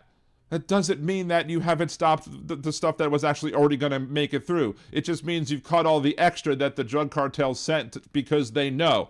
And if they know that you're going to be doing certain things because you love to telegraph everything that y'all do, they're going to find different routes to get the drugs here. But also, they're going to send the drugs the regular routes and make you think that, oh, you've done a good job. Oh, look at you. They've done a good job. And they're probably laughing at you knowing that, you know, oh, they're sitting here bragging about the over 1 billion lethal doses that they caught. And meanwhile, we already are making our money. We're getting a whole shit ton of money. We're getting a whole bunch of it because y'all didn't get the other stuff that did make it through. So therefore, we're still making bank. So they're laughing at you and your stupidity for thinking that you've actually accomplished something when you haven't. Americans. These results reflect the fact that we are enforcing the laws that Congress has passed. I want to address the dangerous environment that our ICE officers face on the streets today. Yes, people in frog suits that are inflatable are so dangerous. They are facing a serious and escalating threat as a result of deliberate mischaracterizations of their heroic work. And deliberate mischaracterizations. Oh, like, you know, the fact that they murdered 2 people in the street and then left another person out there to die and freeze to death, and also let other people die in custody, and then, you know, did all this other horrible, terrible bullshit that they've done, that mischaracterization, because, you know, I guess to you, them killing American citizens and legal permanent residents and people who were detained, etc., or allowing the people who were detained to die, which, you know, in reality, you know, or, you know, letting somebody not get the healthcare that they need and then finally deporting them to the point where once they finally get to where they're going, you know, it's too late and they're fucking dead when they get there, dead on arrival. To you, in my opinion, that's a feature of the system and not a bug. Rhetoric that demonizes our law enforcement. DHS has Ball Thanos, Kristi Noem looked different when she was governor. Many of these Republican people looked much different when they were younger, because I think they all decide that they're going to get surgery to make sure that they look like people that Donald Trump would want to, you know, you know. Oh my. Anyway. Documented an 8,000% increase in death threats against our ICE officers and their families, as well. Could that be because that, you know, they're acting 8,000 or more percent shittier? I mean, they've been shitty. I mean, people have been criticizing ICE since well before, you know, they criticized ICE and Border Patrol during Obama's administration. There is a Liberal Dan U video on that as well, I believe, about the fact, or no, that's not the, that's the song that I made, right? That talks about that. Well as more than 1,300% increase in assaults while carrying out the lawful enforcement operations that they do every single day. Did you mean awful? I think you meant awful. I mean, you said lawful, but I think you meant awful. If you didn't mean awful, you should have meant awful. I recognize that members of this committee may hold differing views about immigration policy, but it's important that we distinguish between disagreements over policy and the department's operational responsibility to enforce existing law that has been passed by Congress. It's our duty. They have a responsibility to enforce law as passed by Congress. That doesn't mean they get to act like, you know, they're traffic cops and trying to get somebody to move their vehicle that's not blocking their passageway down the street. They don't get to be traffic cops. They don't get to issue traffic citations. They could ask somebody to move, but in reality, and she even started moving after one of them said move, and then the other one shot her anyway because he was afraid because it was turning this way. You know, the many things that they are tasked to do, and we can, and there should very well be discussions on the things that they should be, if there are things that Congress tasks them to do, and whether or not they should be tasked to do those things or not. But there are things that they have not been tasked to do, and they're still doing those things anyway, things that are outside of their authority that they're still doing. And then you're hiring people who have no training or a little amount of training, 47 days, right? Because that's a great number. It's the best number. Nobody's ever had that better number than me. So that the 47 days worth of training clearly ain't worth jack shit. But yet here we are. You know, it is what it is. I'm sorry, that's Donald's line. It is what it is. Thank you. As a department to defend our homeland. Well, defend the homeland. Don't murder citizens. Don't deport people working here legally. Don't, you know, buy up concentration camps and create them for storing other mass amounts of people who you wish to turn from refugees into detainees. The latest Democrat-led shutdown of DHS is reckless. It's unnecessary. Well, maybe they wouldn't have done that if you wouldn't have, you know, acted recklessly in your role as head of the Department of Homeland Security. Take a little bit of personal... That's funny. I can't even say the words. And it undermines the American national security, and it harms the men and women who work at DHS and their families. Despite the House passing a bipartisan, I mean, they didn't choose. I mean, they did choose. I mean, they did choose to work for you. And they were all happy about getting a bonus that is only paid out once, a fifth of which every year. And then if they don't work all 5 years, then they have to pay it back. And because it's a bonus, 40% is withheld as on their taxes, so they can't get it back until actually they file the taxes. You know, all that good stuff. I so wish for there to be a Democratic president to come in and just fire every single one of the people that lined up for those bonuses. I wish every single one of them get fired and then they have to pay those bonuses back. And then they enter this true fuck around and find out phase, because they fucked around and then they'll find out. That would be, actually, that should be one of the things that people say. No, I mean, they probably won't, but I would love to say it. Vote Democrat for president so you can make sure that all those Nazi brown shirt assholes who signed up to go shoot people and say live on camera that this is just like fucking Call of Duty, and then have those people have to pay all those bonuses back because they got shit canned because they, you know, that next president will realize, oh, this is a bad idea, let's fire them. Emerald full-year DHS funding bill. It is Senate Democrats who've chosen not to fund the department and have held this department hostage. Oh no, maybe do better. Be a better leader, and maybe they would release the funds. As a result, critical national security missions, including border security. Oh boy. I am Conservative 87 over on Twitch says, I really hate liberals. Oh wow, stop grooming our kids, stop pushing CRT and transgenderism. Why don't you stay on topic there, I'm a conservative, instead of actually talking about, you know, oh, wait, it's a possible ban evader monitoring. That's interesting. I want to see how that turns out. I'm a conservative 87. Maybe you were somebody who already banned. I don't know, but that's interesting. Immigration enforcement, aviation security. All right, Bald Thanos. Dan, if a highway patrol officer pulled you over, should you tell them it's not cocaine in the backseat, it's powdered sugar? Maybe. They might believe me because, you know, of my rotund nature, right? I'm still getting lots of fat shaming on my videos. I guess that's one of the problems with my videos getting a little more wider seen, because, you know, of all the places it's being uploaded to or whatever. But yeah, that's you know, I still get fat shamed, but maybe they might believe it if oh yeah, it's powdered sugar, yeah. Anyway. Disaster response, cybersecurity, and the protection of critical infrastructure are all being strained. Our ability to provide for a safe and successful World Cup is being hindered as well. Really? We can't have soccer. Well, maybe you should act right, and then maybe we could have soccer. Oh, I'm sorry, as our international folks would say, football. More than 100,000 dedicated DHS employees are once again being asked to work without pay for the third time in just 5 months. At a time. Well, they were already working without pay beforehand because the people were complaining that they didn't have their benefits, they weren't having their pay because y'all weren't paying them. It was you who was doing it first, and then they signed up for a job where they should have known. And if you didn't tell them that they should have known that, you know, if there's a government shutdown, that they'll still be required to work, but they're not going to get paid. And so take that in consideration as working for the federal government. But guess what? You probably didn't tell them. You dangled the carrot in front of their faces, be like, here, come get this bonus. And then what happened? You didn't get the bonus.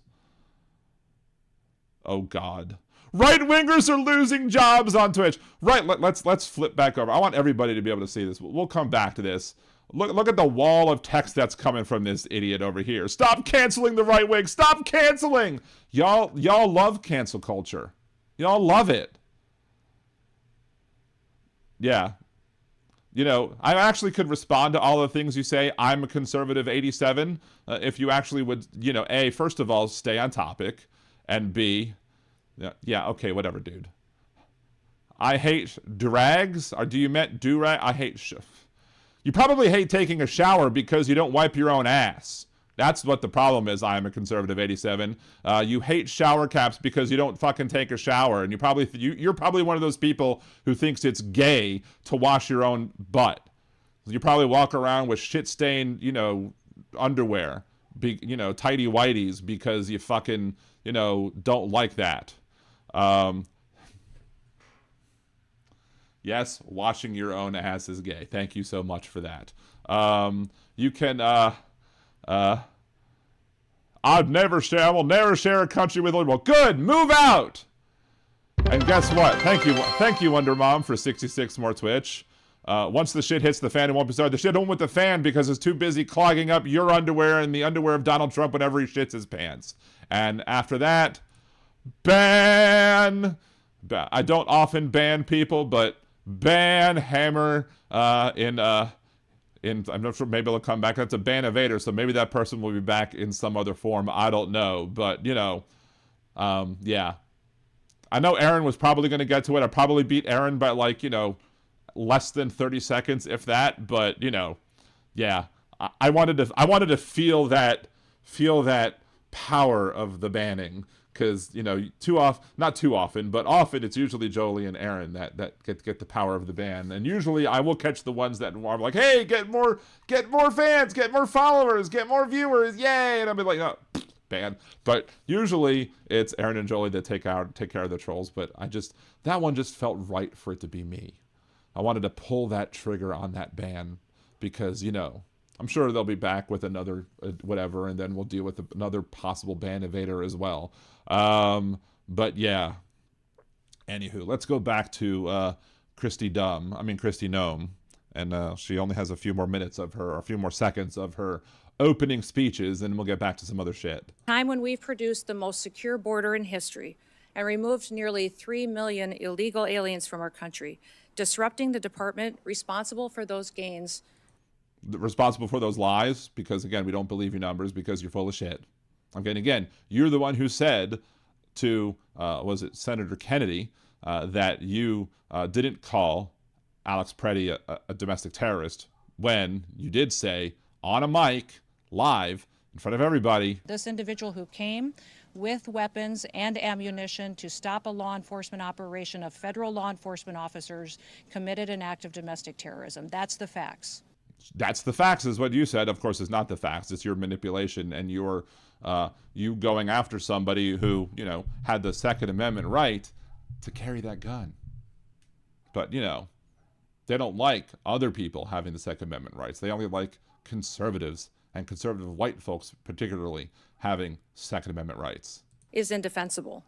I want to thank the men and women of the Department of Homeland Security for their professionalism, for their dedication, for their commitment to keeping America safe and continuing to show up and work even though they aren't being compensated for it.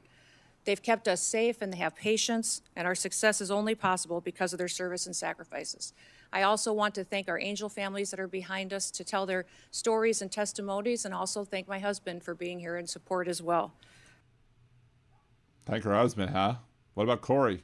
Thank you for the opportunity to testify, Mr. Chairman, and to all the distinguished members. I look forward to your questions today. When she says distinguished members, does she not mean everybody? Does she not mean that is, everybody who's up there? Does she not mean other folks who are there? Let's go ahead and, I think currently we have her, and then we'll end up with Raskin, even though he probably went first, but still, we will go with her first. So, Secretary Noem, at any time during your tenure as Director of Department of Homeland Security, have you had sexual relations with Corey Lewandowski?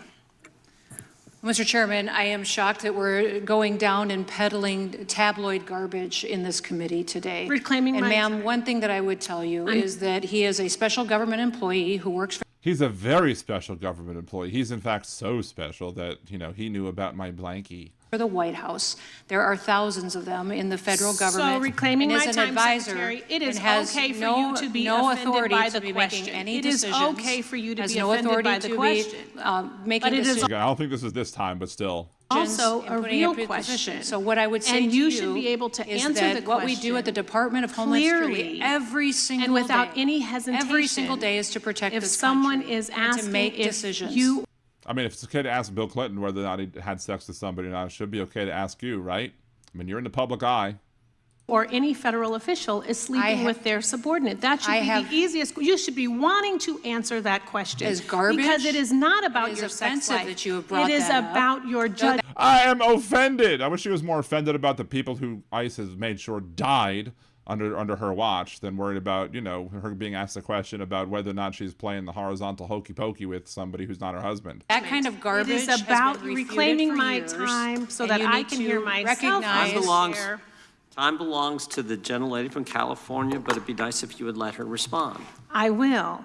I want to let you know It is about your judgment and decision-making. It is about the 260,000 employees that work under you that want to make sure that you are giving information and making decisions clearly. It is about conflict of interest. It is about a national security risk. Department of Homeland Security was created right after 9/11 to protect the homeland.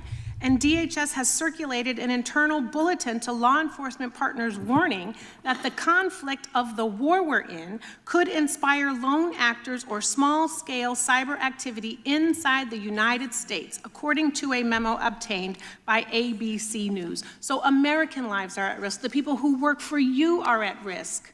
And they want to know that the person at the top is not on top of somebody else.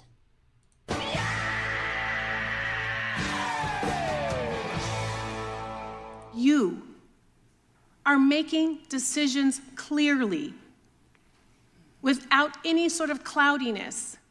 I like my answer better. And that they're your decisions because you're the secretary who was confirmed. That's what this is about.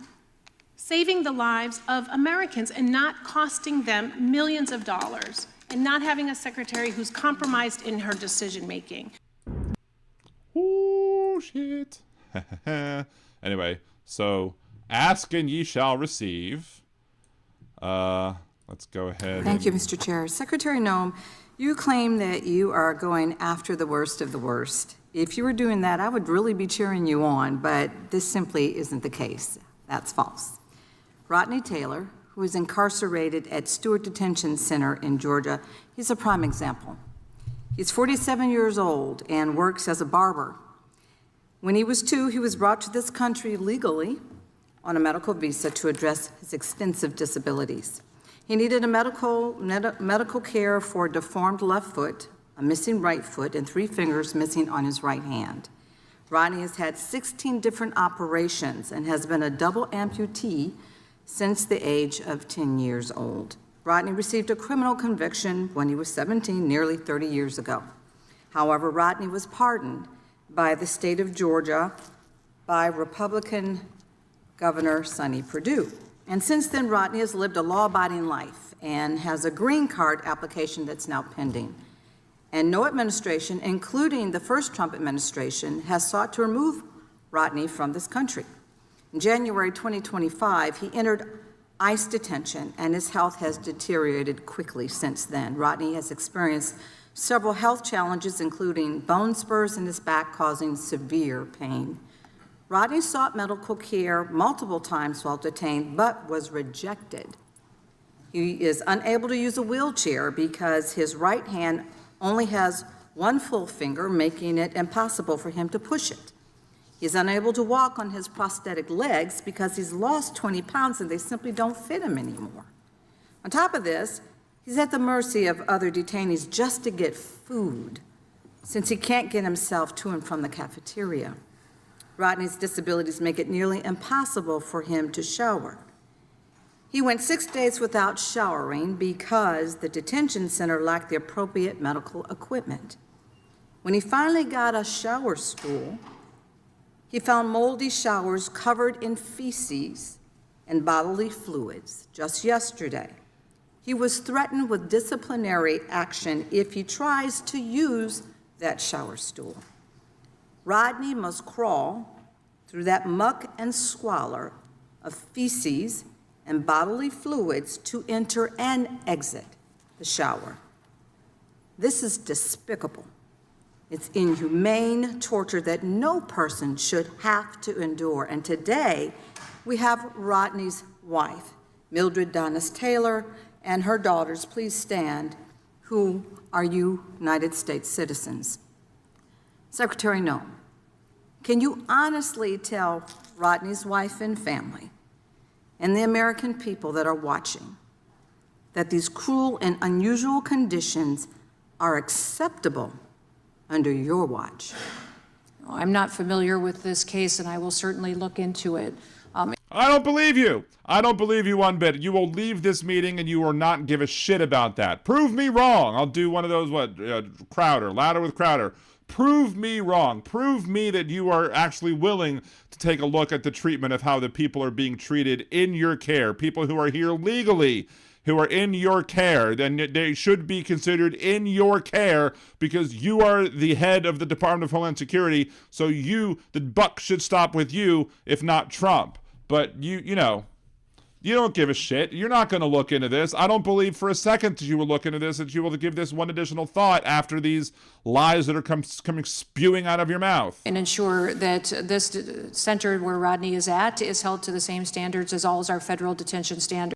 It's the same standard. No, they should be raised the standards too.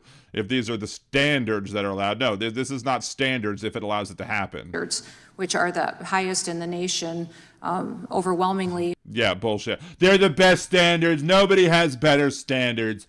Nobody has better standards whatsoever. Yeah, have you seen what people go through? Yeah, that's bullshit. In comparison to other detaining facilities at the local or state level. The other thing that I would say, I'm reclaiming my time.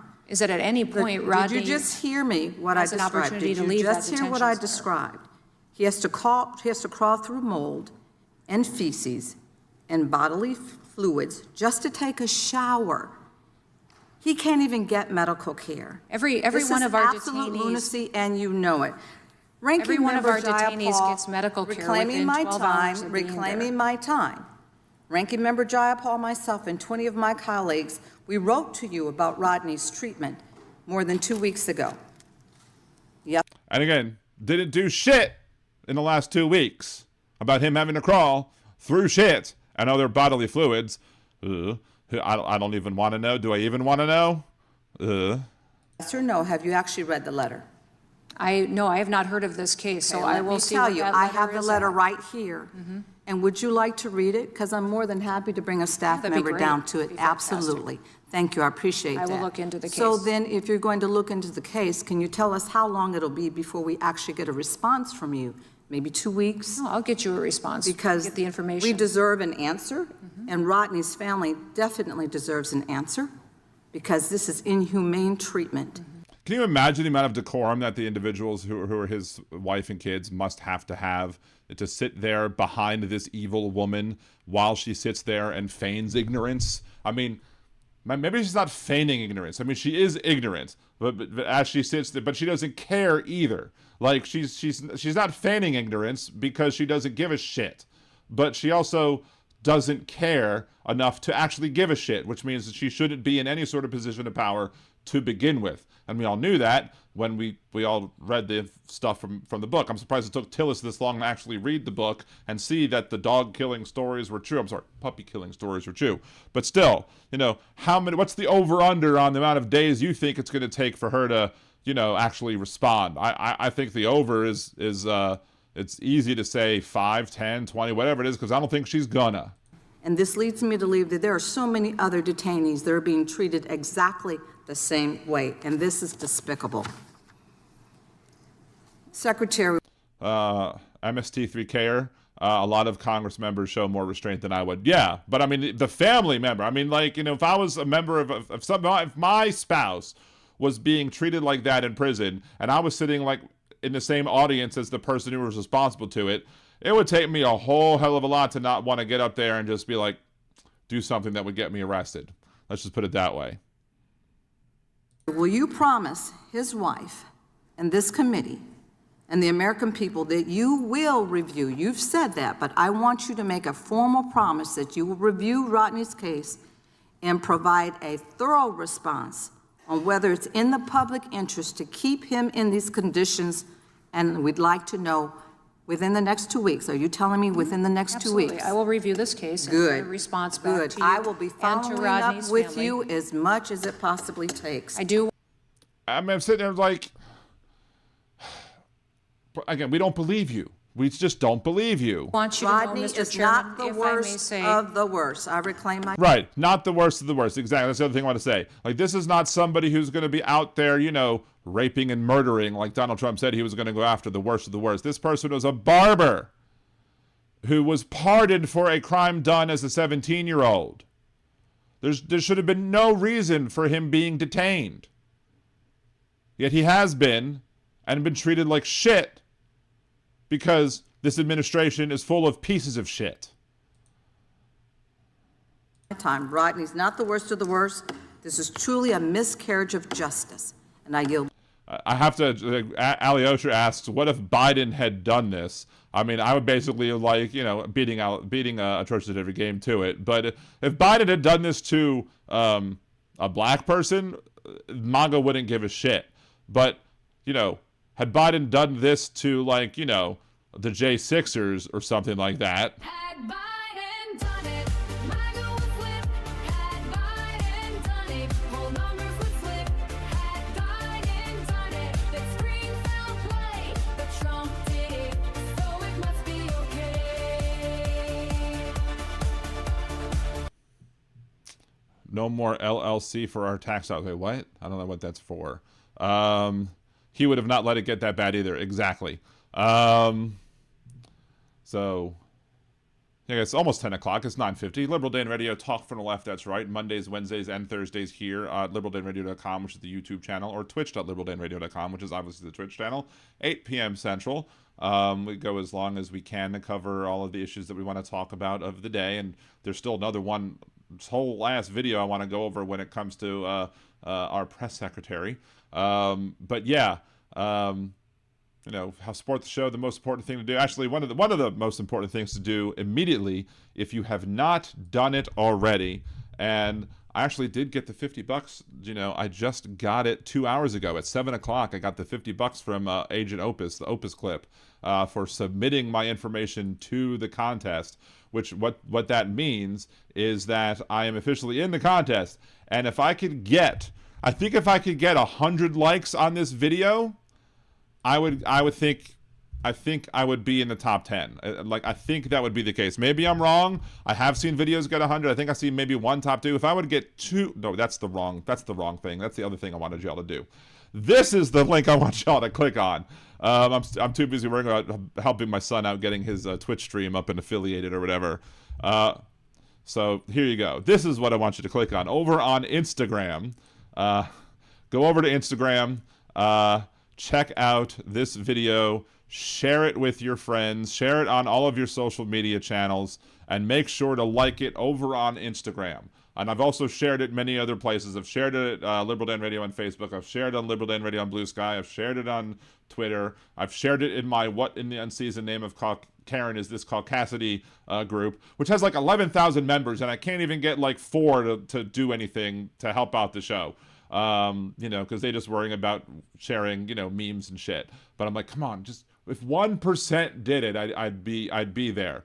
But where are we? Let's see, where are we at when it comes to that? What's the total number of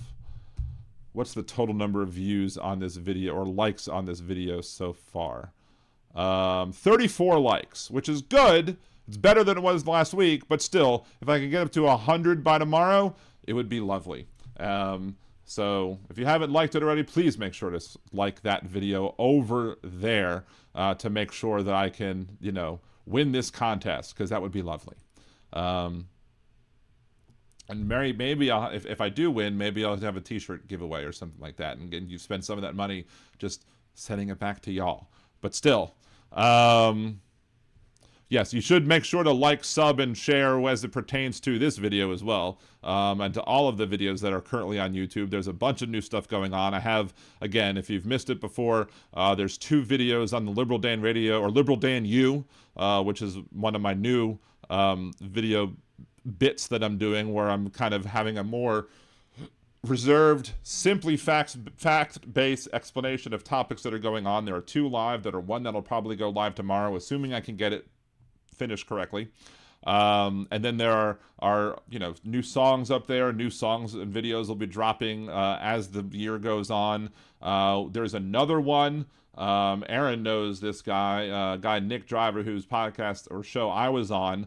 It was me versus 3 other conservatives, and I think I held my own pretty well. But me and Nick are going to be doing something that's a collaboration on this channel. That's going to be kind of a fun political type of thing to do. So we're going to try and have some fun with the series as well. Of course, I have lots of fun making things like. Had Biden done it, MAGA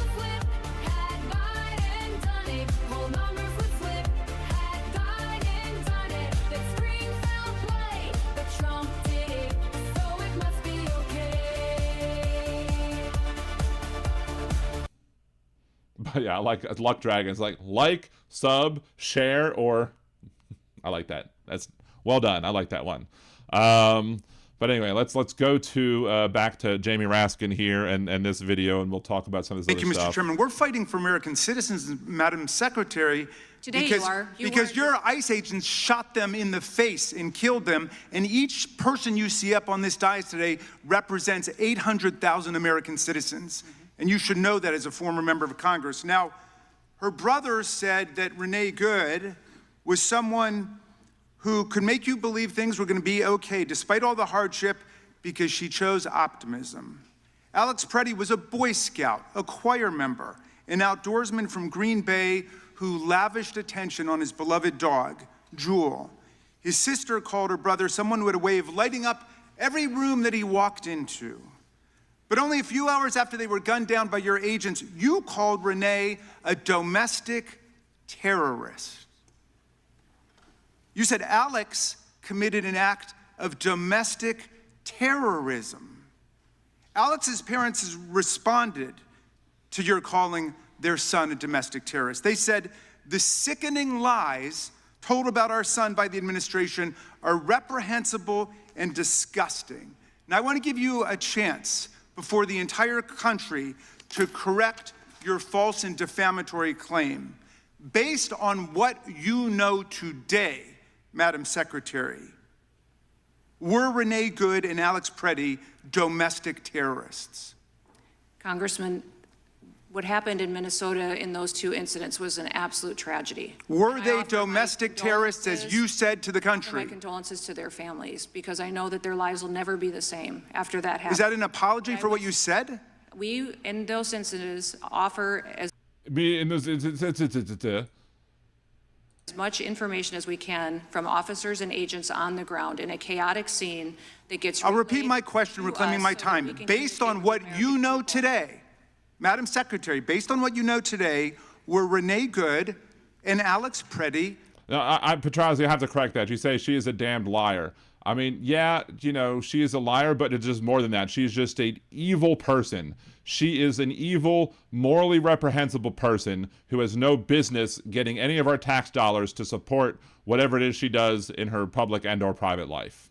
Domestic terrorists. As you know, there's ongoing investigations that are being led by the FBI. But you didn't wait for the investigation, did you? You didn't wait for the... She absolutely did not wait for the investigation. She absolutely said what she said, and we'll play it in a second. But, you know, she will not say that they are not domestic terrorists at this point, even though she had no problem saying that they were back then. The evidence. You proclaimed that they were domestic terrorists at the time. Why did you do that? And you didn't wait to attack our law enforcement. Why did you do that? Going into Whataboutism? Whataboutism? Yes, we did attack them because the video evidence was clear, showing that they did nothing wrong, nothing deserving the use of lethal force against them.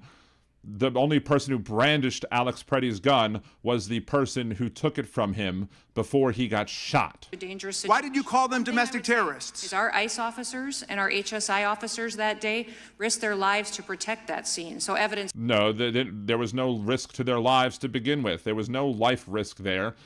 Alex Preddy nor Renee Good were threats to anybody's safety at that time. Renee Good was listening to somebody who was another officer who told her to move her car, and she started moving her car, and she turned her wheel sharply to not hit anybody, yet he still fired. And then, of course, Alex Preddy, when being pushed by an ICE officer, didn't respond back, just did this and was, or maybe held the phone in one hand as he was doing this with the other hand, and then only moved to intercede while somebody was spraying another innocent person in the face with their toxic poisons that they were spraying on people. And then he got tackled to the ground, still didn't reach for his gun. Somebody else reached for his gun, said gun, and then he got murdered by your motherfucking terrorist, brown shirt, Gestapo, asshole, Nazi pieces of shit. Could be reclaimed, so it could be used in the investigation, because those violent rioters that were there. So you're proud of the fact that you called them domestic terrorists? Is that what you're telling America? HSI officers put their lives on the line to protect that scene, so evidence so we could have. Yes, they do. Yes, they do. But you told a lie about them. You said that they were domestic terrorists. Do you regret that? I offer my condolences to those family. And again, based on what you know today, were Renee Good and Alex Preddy domestic terrorists? There's ongoing investigations, and so I So can. you still don't know. You think that's an open question? I would think you would want there to still be investigations going into these situations. Well, you stated the conclusion 2 hours after they were killed that they were domestic terrorists. I wanted to give you an opportunity. Like, this is what she could do. She could simply say, I misspoke back then in calling them domestic terrorists. I should have waited to have all of the facts and let the investigation proceed before making any sort of statement, and then apologize to the family for making the statement ahead of any investigation. That would be a situation that might be seen as weaselly as some people, but that would at least say her admitting that she was wrong for making that statement back then, and then her wanting to allow this. But she's not doing that either. She's allowing the old statement to stand while then hiding behind the guise that she cares about due process and, you know, jurisprudence and anything else that might come into as it pertains to the investigation of the crimes that were committed that day. But the crimes that were committed that day were not by Renee Nicole Good, were not by Alex Preddy. The crimes done that day were done by your poorly trained Nazi Gestapo ICE pieces of shit. That's who committed crimes that day, not these two American citizens who were murdered in cold blood, in my opinion, in the opinion of many other people, and you wanted to call them domestic terrorists. So the very least you could do, which would be the very least you could do, is to simply just say, look, I was wrong in making that statement back then. I shouldn't have made the statement back then. I apologize for making the statement back then. We should allow the judicial system to take its course and to take the actions that they need to take to investigate what's going on and then reach a conclusion as to what went on. But she's not even doing that because she's an evil, sick, twisted piece of shit. To correct the record, not just for their family, but for everybody in America who believes in the truth and fairness and honesty. In every situation, as facts come out, we relay. You know, your acting ICE director, Todd Lyons, came before Congress. He said he had no knowledge whatsoever that Alex Preddy and Renee Good were domestic terrorists. None. This is your guy. He said that. He admitted that that was wrong. Why won't you admit it? I'll tell you the investigation's still ongoing, and we'll. So do you regret? Again, you could say that I was wrong for saying that back then, and I retract that statement. And you could even caveat it with saying, I will make a final determination based on what the facts and the evidence lead us to believe. But you're not doing that either because, again, Kristi Noem is a piece of shit. Regret speaking before the investigation? I would say that in those situations, you regret that? Chaotic scene on the ground, we relay information to the American people that they're asking for. And they weren't asking for these two people to be called domestic terrorists or to have their actions claimed as being a domestic terrorism. We actually support the large portion of the American people disagree with how this administration is dealing with immigration issues, especially as it pertains to going into the cities and terrorizing communities.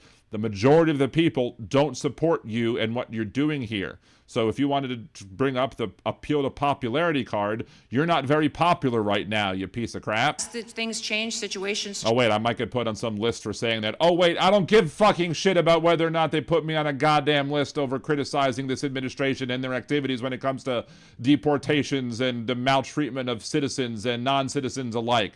Because, you know, they want to come after me and say, oh, you shouldn't be talking bad. Fuck you. Fuck Kristi Noem. Fuck Donald Trump. And you want to say, oh, Dan has Trump derangement syndrome. No, the only derangement that's going on right now is the derangement of still supporting this orange buffoon and his sycophant followers and administration folks. People were asking you whether they were domestic terrorists? And you decided that they were before the investigation?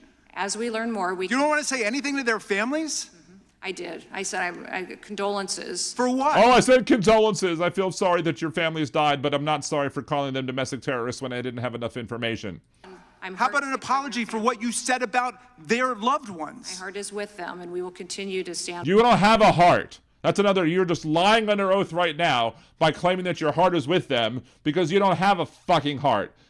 Prove it. Prove that you do, because as of right now, I don't fucking believe it. People with a heart don't murder puppies. People with a heart don't call victims who were murdered by ICE, terrorists, because who were doing nothing fucking wrong. Or nothing, at least with Renee Good, she was parked diagonally in one of the lanes of the street. And the person who shot her was able to pull around to the right, and another person was able to pull around to the left, so she wasn't clearly blocking the traffic because the traffic can get around with no problem. She was just sitting there in the middle of the street. and you wanted her to get a ticket, call the local cops and have the local cops give her a ticket for being improperly operating her vehicle. That's none of your business, ICE. That's not what you're paid to do. Of course, right now, ICE is paid to be fucking Trump's Nazi Gestapo pieces of shit. So, with them as they get a complete investigation into these situations. All right. Well, let me ask you some questions of law if you can't handle the facts. Very simple questions of law, not trick questions. Is it lawful for federal agents to shoot and kill a person for engaging in peaceful protest and nothing else? That's a yes or no question. Each instances in peaceful protests, no, it's not. Okay, But good. I would say Is it lawful for federal agents to shoot and kill a person for filming them on a public street? Yes or no? No. Okay. Is it lawful for federal agents to shoot and kill a person just because that person is lawfully carrying a holstered firearm under the Second Amendment in state law? No. And finally, yes or no, is it lawful for federal agents to shoot an innocent person or even a criminal suspect just for driving away from them, according to the Supreme Court? No. Okay. Well, I'm glad you got the law right, and I hope you would rethink what you said about two good, honest, faithful American citizens and what that means to their families when you say that as Secretary of Homeland Security. and say what again? What is it that you said? Let's play it again. When you perpetuate violence against a government because of ideological reasons and for reasons to resist and perpetuate violence, that is the definition of domestic terrorism. This individual who came with weapons and ammunition to stop a law enforcement operation of federal law enforcement officers committed an act of domestic terrorism. That's the facts.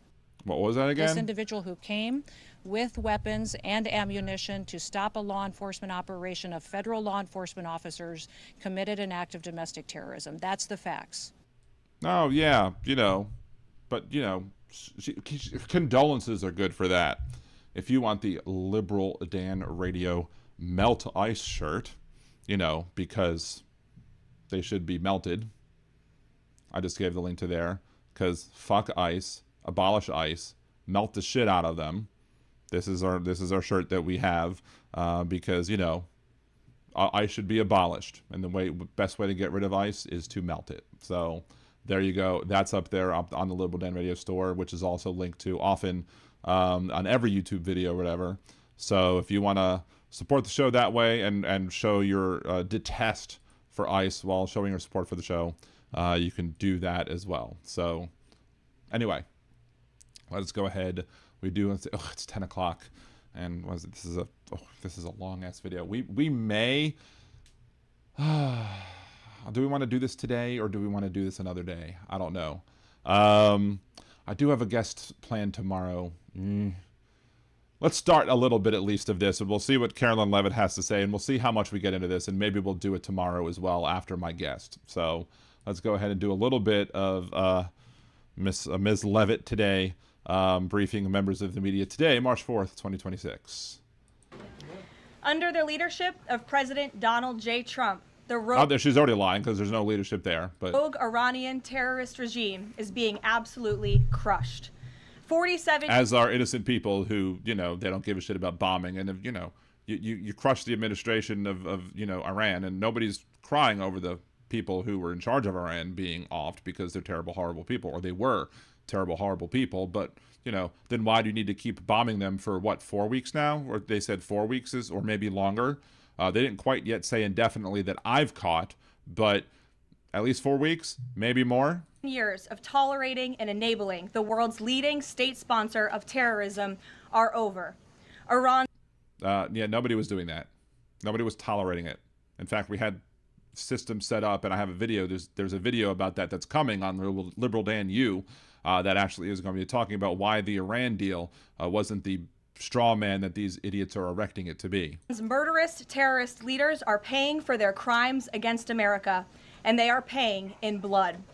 Since 1979, the terrorist Iranian regime has actively and intentionally facilitated the killings of Americans.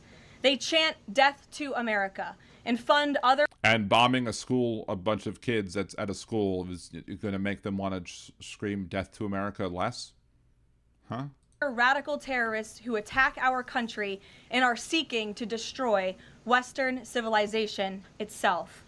These terrorists seized our embassy and took 66 Americans hostage in Tehran. They slaughtered 241 U.S. service members with a truck bombing in Beirut. They killed and maimed hundreds of American service members in Iraq. And this is just a small fraction of their blood-soaked. Wow, they're going back all the way to the beginning, to the inception? Jesus Christ. I mean, how about talk about things that you're doing nowadays to justify today's actions? Are you going to say, oh, because of Beirut back then, we need to, act now when, the leader who was alive back then is no longer alive, even before the bombing from the past weekend? I mean, Jesus Christ, talk about a reach. Record. Prior leaders have been too weak and ineffective to address this threat. Some, like Barack Hussein Obama, even sent pallets of cash that And if you want to learn more about those pallets of cash, wait for the Liberal Dan Radio U video to come up, because we're not going to spend time going over that when there's a video coming about that. But just know, again, if you don't already know, how full of shit this person is. Ultimately financed this terrorist crusade against the United States and our people, while signing stupid and naive deals that put Iran on the path of developing nuclear bombs. No, it made them less likely to be able to get a bomb produced. But, don't let the facts get in the way of your horribleness. After years of endless appeasement and empty statements from politicians on both sides of the political aisle in this town, President Trump is... Yeah, appeasement? You mean the person who's appeasing Putin right now? That appeasement? This administration has no moral authority to call anybody else appeasers. I mean, this fucking guy is the Neville Chamberlain of America as it pertains to Putin. I mean, he just sits back and appeases him all the live long day. But she wants to talk about other people being appeasers? We have the appeaser-in-chief right now. And Vladimir Putin loves Donald Trump's appeasement. He thinks it's the best appeasement and that nobody has better appeasement. Finally the man of action. President Trump is holding these monsters Captain Bonespurs is the man of action. accountable and permanently extinguishing their nuclear ambitions. Like, how could she get up in the morning and, with a straight face and say, I'm going to say these words today? Like, I mean, how can I don't understand how if that was my job, I'd quit. Like, I would not be able to get up there and say all this bullshit. I would not be able to do that. Like, I don't care who the president is, left, right, whatever. If you wanted to pay me to be this terrible of a person, I'd be like, I'm sorry, my soul is, if I have one, my soul would be worth much more than that. And no amount of money could make me get up there and justify the bullshit that this administration is having justified. Future generations of Americans will look to this moment and say what dumbasses we were for voting for Donald Trump as president. as the moment where the specter of a nuclear armed Iran What? ended. At the beginning of Operation Epic Fury, launched last weekend, President Trump I love the furries. Everyone talks about the furries. I love the furries. laid out clear objectives to the American people on what the U.S. military seeks to accomplish through these major combat operations. Number one, destroy the regime's deadly ballistic missiles and completely raze their missile industry to the ground. Number two, annihilate the Iranian regime's navy. And so far, we have destroyed more than 20 Iranian ships, including their top 20, oh boy! submarine last night, using a torpedo for the first time since World War II. There is not a single Iranian ship underway in the Arabian Gulf, Strait of Hormuz, or the Gulf of Oman.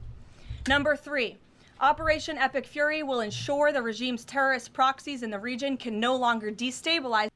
Let's see. The Iranian Navy consists of over 18,500 personnel and more than 100 vessels, including frigates, corvettes, and 28 to 30 submarines.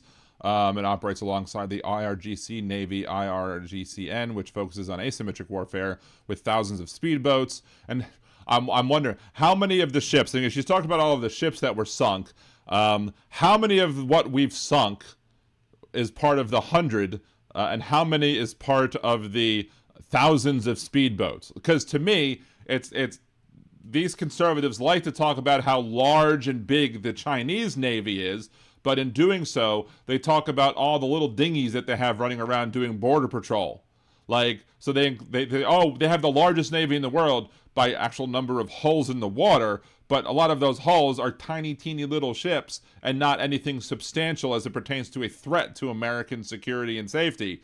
Whereas, you know, how many of the people, I mean, I think they sank one of the subs maybe, but how many of the other 20 that they say that there were, whatever it was, that they said were sunk, how many of those were the like little dinghies and speedboats versus the actual larger ships, right? I guess she's decided to stop brandishing her cross. It's probably burning her. It's probably causing burns on her skin. The region or the free world and attack our armed forces. And thus far, Iran's proxies are hardly putting up a fight.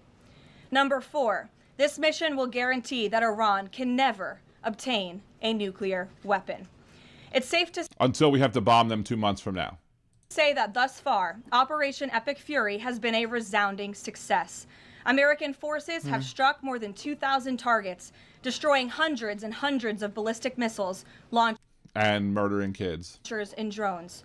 As the Department of War said this morning, we expect to have complete and total dominance over Iranian airspace in the coming hours. Then why do you need to continue to bomb for 4 weeks? Clearing the skies for our brave warriors to continue achieving these noble and long sought after noble, like having school-aged kids, whole schools bombed, right? That's noble. Objectives. There's been a lot of misreporting and intellectual dishonesty from the American media on why President Trump decided to launch this operation. So let me remind you, Operation Midnight Hammer, let me remind you of our lies, which took place last June, obliterated Iran's 3 major nuclear sites. Yet the terrorist oh wait, now they're changing their lines again. It obliterated Iran's ability to make a nuclear weapon. Now it obliterated 3 sites. No, see how they changed the wording? Once caught in a lie, they then changed the lie to make it seem like, oh, well, this was what we really meant, but they never admit that they were wrong, but they just changed the wording ever so slightly. Just like Noem just did with the whole, it went from 0 illegal border crossings to 0 people released from Border Patrol custody who then were released into the American public space or whatever. Like, that's how they changed their lie, to kind of hope that they can sneak it by us, but they cannot fool Liberal Dan Radio, Talk from Left is Right, or the liberal Danimals out there who know better, who know that this administration is full of liars and pieces of shit, and who know that everything that comes out of their mouths is, you know, fucking bogus. The Iranian regime has remained fully committed to rebuilding its nuclear program. How do we know this? Because Iran has pursued this path of war and violence despite President Trump dispatching 2 of his top and most trusted negotiators to engage in I thought he was the art of the deal guy. Isn't he the guy that makes the deals? Why would he need anybody else to do it? Why micromanage? Why not have yourself be the guy who makes the deals? Because aren't you, again, the art of the deal guy? Exhaustive and good faith negotiations to try good faith. Yeah, that's funny. And reach a she should be a stand-up comedian, but you know she's too angry to be a stand-up comedian. Deal. And the world knows this president's Luck Dragon. Stephen Miller bit Donald Trump on the neck. Don't make me lose count. Ah, Stephen Miller, the vampire, yes. But, you know, unlike the actual vampire on Sesame Street, these people can't count because they think 0 people have crossed the border.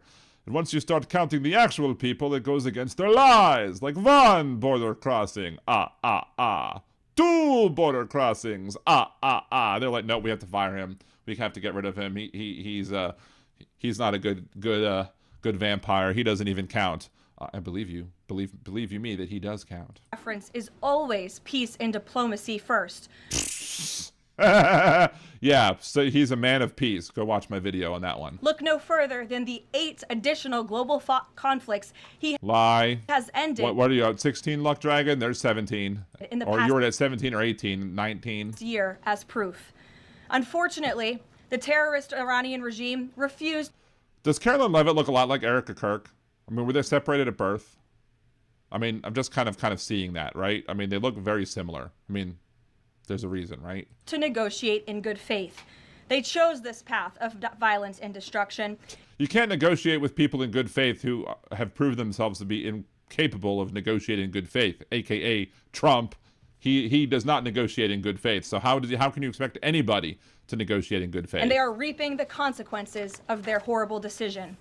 The regime did what they always have done. They lied. The Trump, you mean Trump? The Trump regime did what they've always done. They've lied. I mean, that would be truthful if she was talking about the correct regime. But, you know, I'm not saying that the Iranian regime is truthful because, again, the people who are in charge who are now dead were pieces of shit. But again, so is ours. They delayed. They tried to string the United States of America along. They wanted to buy themselves time to continue building ballistic missiles and other deadly weaponry that could harm our U.S. personnel and troops in the region, and to continue aggressively. I mean, who needs that when you have Kuwait, like, you know, knocking down our planes by themselves with friendly fire? Pursuing their unacceptable nuclear ambitions. She's so angry. Like, I mean, Jesus Christ. I mean, how the hell do you operate that with that much anger in your system? Like, you know, can you laugh for once or whatever? Can you you know, enjoy life? I mean, I guess you can't, because in order to be that hateful, you have to live the hatred, right?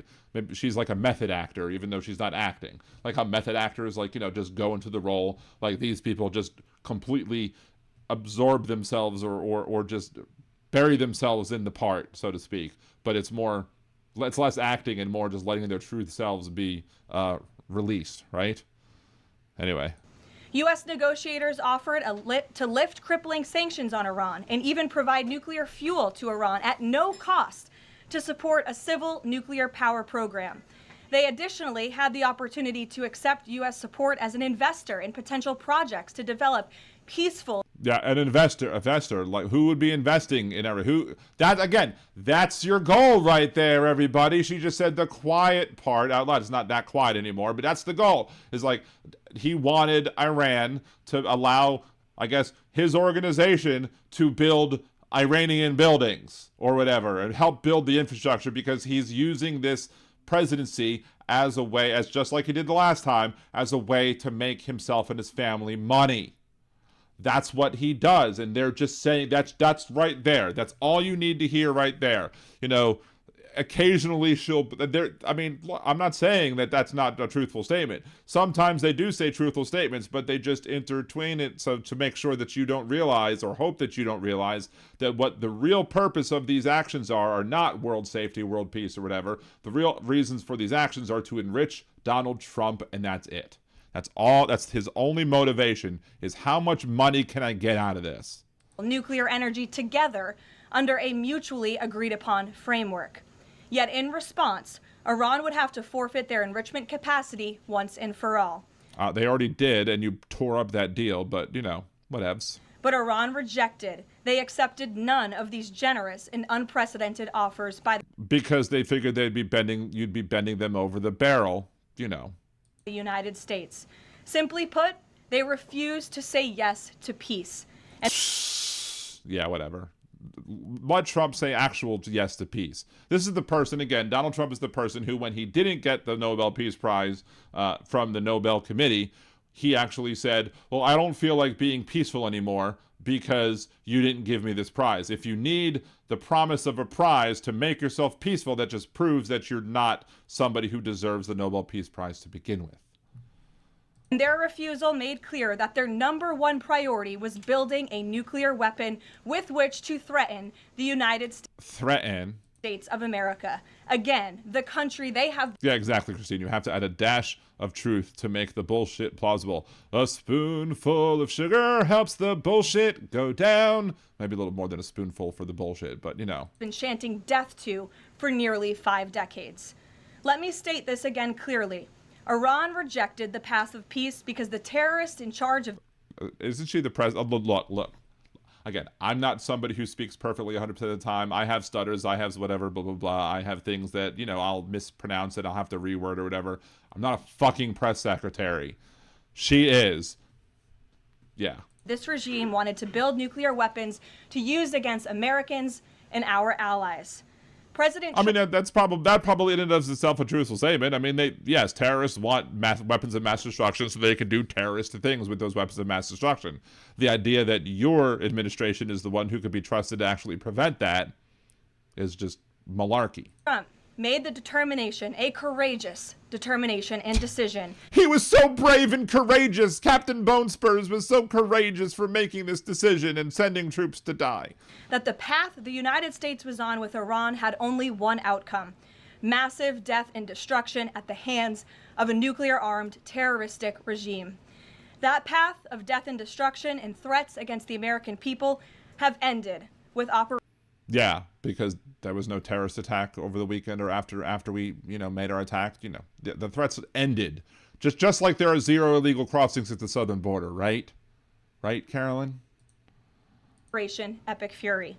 Operation Epic Fury Yeah, Maddie Holmes, exactly. Mission accomplished. Thank you, and thank you for the first time chat. has forged a new path that will better ensure the security of the United States and our people. The When she says security, she means more money into Donnie's pockets. terrorists made a bet that President Trump Please, liberal Dan, Trump is more of a cadet than a captain. I mean, normally, yeah, but I'll let him have the rank of captain for when it comes to Bone Spurs. would be like many of his predecessors, that he would just talk and he would refuse to enforce his clear red lines. But that has proven to be a catastrophic error in judgment. And we will murder everybody for it. When President Trump makes a threat, and I have reiterated that threat many times from this podium to all of you over the past year. I have threatened all of you just like Trump threatened Iran. Just come on. President Trump does not bluff. The president He does not bluff. I'm not a joker. I never kid. I never bluff. Yeah, they say that until he bluffs. They say that until he kids. They say that until, whatever, because everything that comes out of their mouths is shit. The president's words are backed up by the mightiest warriors in the world who possess the most sophisticated capabilities this world has ever known. And that was the case before Trump was president as well. But then again, that's another lie that he rebuilt our military. Or it wasn't needing rebuilding. Our military is constantly evolving and having better technology and better weapons and better, more effective ways to murder people or to kill people, when they should be killed. But, this administration doesn't give a shit about who they kill as a side effect of their actions, regardless of what the actual reasons of those actions are, their stated reasons or their real reasons. 49 and counting of the most senior Iranian regime leaders, including the supreme leader, have already been wiped off the face of the earth. Okay, good. And then how many other innocents have been killed in the process? Make no mistake. We have smart bombs and smart weaponry, yet we don't use it because we don't have smart presidents and smart administrative staff. Killing these brutal terrorists. Killing the bruterists. Who's bruterists? Is good for America and makes the world a much safer place. Yeah, I've often said on Liberal Dan Radio, Talk from the Left, that's right, that a good terrorist is a dead terrorist, but, there are more terrorists in the world than just the Iranian terrorists, and some of those terrorists are right here in America, and some of those terrorists are actually paid for by our tax dollars. I want to also extend our prayers and condolences to the families of the 6 U.S. military service members who have been lost in But don't worry about it, because more of their friends are coming. Operation Epic Fury. Just like Lord Farquaad, some of you are willing to die. Some of you are going to die for my actions, and that's a risk I'm willing to take. These heroes represent the exactly, Jennifer. E2, Brutus. very best among us. They laid down their lives in defense of our. Wasn't it Donald Trump that didn't understand, that called, people, soldiers losers because they died in war? This, again, you cannot sit here and praise the troops who died in war when your president called soldiers losers who died in war. You ask, why did they do it for? You question their heroism. You question their bravery. So don't now tell us that just because they died when you're president, they're magically better than what you called them before. We don't forget the words. The North remembers what you say, what you've said as it pertains to the troops and, the fact that they're suckers and losers. You've criticized John McCain. You refused to call him a war hero because he got captured in the line of duty. You don't care about the fucking troops. You sit here and talk about how you want the Presidential Medal of Honor or the Congressional Medal of Honor, whatever Medal of Honor you want. You think you deserve all the medals, all the awards should all go to you because you want it all, because you care more about things than you care about people. You care more about awards for yourself than you care about the lives of innocent people. It's bullshit. Our country, and we will never forget their legacy or their sacrifice. As the president said, we grieve for these American patriots and their families as You do not. Trump doesn't grieve 1 second. He doesn't give a shit. we continue the righteous mission for which they gave their lives. Making Trump more money. That's the righteous mission. Making Trump more money. President Trump intends to attend the dignified transfer of these American heroes to stand in grief alongside their families. I understand the Department of War is working on scheduling this Department of Defense, you didn't actually have Congress change the name, so it's really the Department of Defense still, so fuck you. transfer, and we will provide updates at the appropriate time. Finally, the Trump administration is also doing everything within our power to protect Americans in harm's way. Since the launch Except they literally said that we can't do anything to get you out of harm's way. Again, where's the lie count? Because that's another lie. Because clearly we told them there ain't shit we can do. Not our problem. You know, they could have taken some steps to be like, let's try and prepare to have the American people to be evacuated. Let's try and get them, you know, to safety before we actually start taking action. Nope. They don't give a shit. They said, nope, it's not our problem to get you out of there. Sorry. Too bad. So sad. Oh well. of Operation Epic Fury, more than 17,500 Americans have safely returned home from the Middle East, with over 8,500 American citizens returning home to the United States just yesterday alone. If you are a U.S. citizen in the Middle East looking to return to the United States, the Secretary of State asks that you please register with the Please take these 3 steps and then we'll tell you to go fuck yourselves. Like Rubio did, right? State Department at step.state.gov. Aaron, you said you have blood work at 7 a.m. I mean, if you need to go to sleep, I'll understand. The State Department will identify where you are and provide travel options directly to you. Will they? Because that's in direct contradiction to what Rubio said, right? I mean, that is directly contradicting to what Rubio, or at least the State Department, said. The administration is already rapidly chartering flights free of charge and booking commercial options, which we expect to become increasingly available as time goes on and the success of this mission further comes to fruition. I know the President and Secretary of State Rubio have been in touch as well with our allies in the region directly about this problem, making it clear that it is a priority of the United States of America to bring every American home.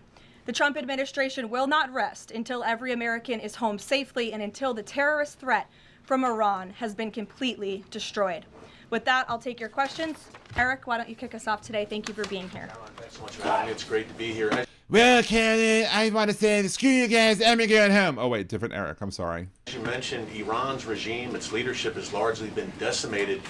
Do we have a sense right now of who is actually calling the shots in Iran? And we're also hearing reports that the Supreme Leader's son may be named his successor. Do you have any more information about that? I just had a quick follow-up as well. Sure. We've seen those reports as well, of course, and this is something that our intelligence agencies are closely monitoring and looking at. The truth is, we'll have to wait and see. The president has said repeatedly that the objectives of Operation Epic Fury are the 4 military objectives that I laid out for you previously: to destroy Iran's navy, to destroy their ballistic missile capacity, to ensure their proxies in the region can no longer harm Americans, and to also ensure that they can never obtain a nuclear weapon. As for what comes next for Iran, the president has said, of course, it's a good thing for the United States to want freedom for the Iranian people, and ultimately we hope that freedom rests in their hands. Caroline, we see the Arab and Muslim nations coming under fire as well. President Trump's vision for the region has been to bring the Arab and Muslim nations to the table together, Abraham Accords, obviously, with Israel. If this regime topples, could we see a new day in the region and really a new Middle East come out of this when the dust settles? Well, the greatest deterrent to true and long-lasting peace in the Middle East has always been the rogue Iranian terrorist regime. And our Arab and Gulf partners in the nation admit that, as well as, of course, our close friend and ally Israel. We have seen... Yes, that was a South Park reference. Thank you. All of the Arab partners in the region come together during this time on the phone with President Trump, many of them commending him for this bold and brave action to protect American troops and our bases in the region that are housed in many of these Arab and Gulf states. And I know that many of these regional partners are... Well, of course it's a softball big hook, because she's not going to go to one of the people who's going to ask her a tough question first. She wants to start with the easy ones first, because, you know, that's what this administration loves, is the softball. contributing their air defense capabilities as well. Jordan, Bahrain, Saudi Arabia, the UAE, Qatar, Kuwait, and the president continues to be engaged with all of them. Again, if you want to listen to say that Rubio has since backtracked, a message from our State Department hotline says, please do not rely on U.S. government for assisted departure or evacuation.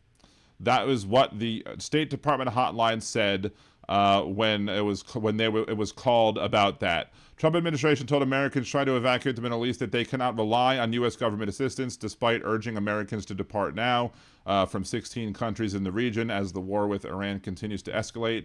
Secretary Marco Rubio posted a video Tuesday morning telling stranded Americans that they can call a State Department hotline for assistance. Americans who called the hotline received the message that there is no guaranteed travel help available. It says, quote, please do not rely on U.S. government for assisted departure evacuations. At this time, there are currently no United States evacuation points. Read an automated message on the hotline when notice this website called the State Department hotline Tuesday afternoon. A person did eventually pick up the phone. Two American citizens stuck in the United Arab Emirates told that they called the hotline for help with travel plans and received none.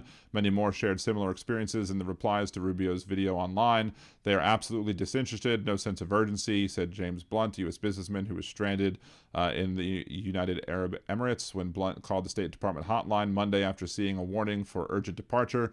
Person on the other end repeatedly told him to register for a STEP account, but had no other assistance to offer. By Tuesday afternoon, as pressure mounted for the administration to help, the U.S. government said it was organizing travel for stranded Americans.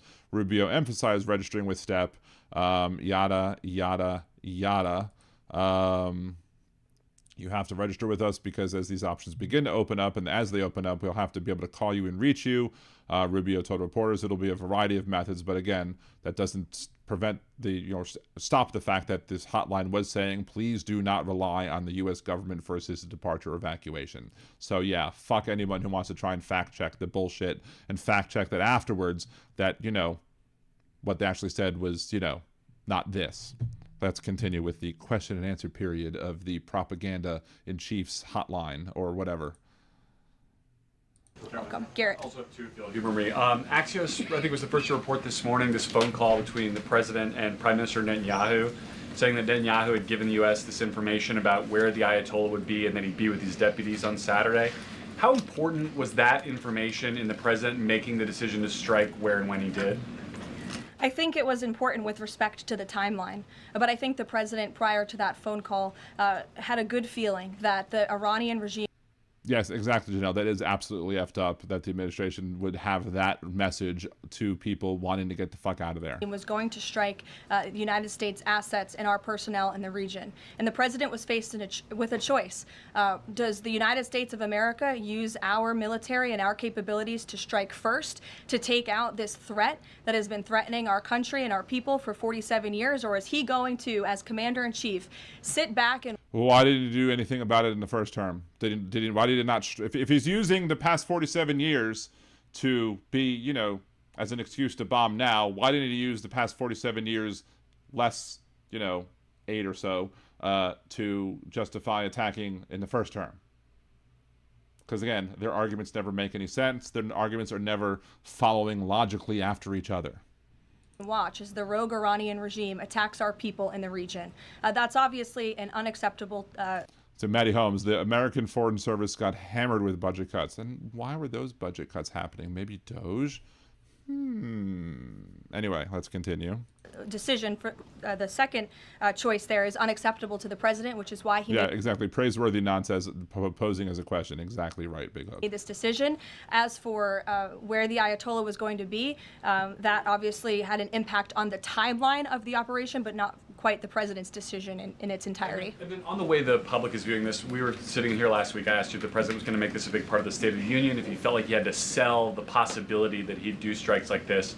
We're now 5 days on. He hasn't done kind of the traditional speech to the nation part of it.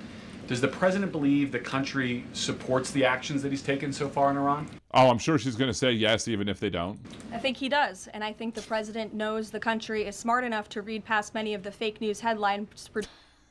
They're smart. No, the country's dumb enough to vote for Donald Trump. They're not smart enough, or at least enough people aren't smart enough to actually read past the headlines that they think are bogus. But again, y'all make it seem like every headline from the news is fake news and bogus. So, you know, why would they trust anything coming from the news if they trust y'all? Because they're never going to trust the news, because again, that was one of Hitler's tactics. Lügenpresse, lying press, fake news. Lather, rinse, repeat.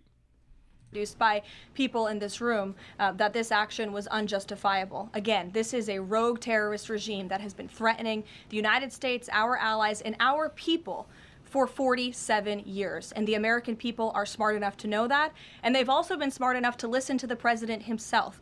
Not That's a contradiction right there. just over the past year in this second term, but during his first term as president, and also for the past 40 years of his life. This is a president who has been remarkably consistent on this issue, that Iran can never obtain a nuclear weapon. And Although, no, during the Obama administration, Donald Trump clearly stated that Obama would use an attack on Iran to cover for some other thing that he disagreed with Obama doing, which is exactly now what he's doing. Operation Distract about Ed Jeffrey Epstein. President tried peace through diplomacy exhaustively and extensively. He and his team gave it their best go, and the president ultimately came to the determination of that peace was not a pursuable path. The Iranian regime, they want death, they want destruction, they want to kill Americans, and that's unacceptable to this president. It's intolerable to him as commander-in-chief. Yeah, I think everybody did a spit take all at once. It caused the earth to kind of shift rotating for a second. Jackie.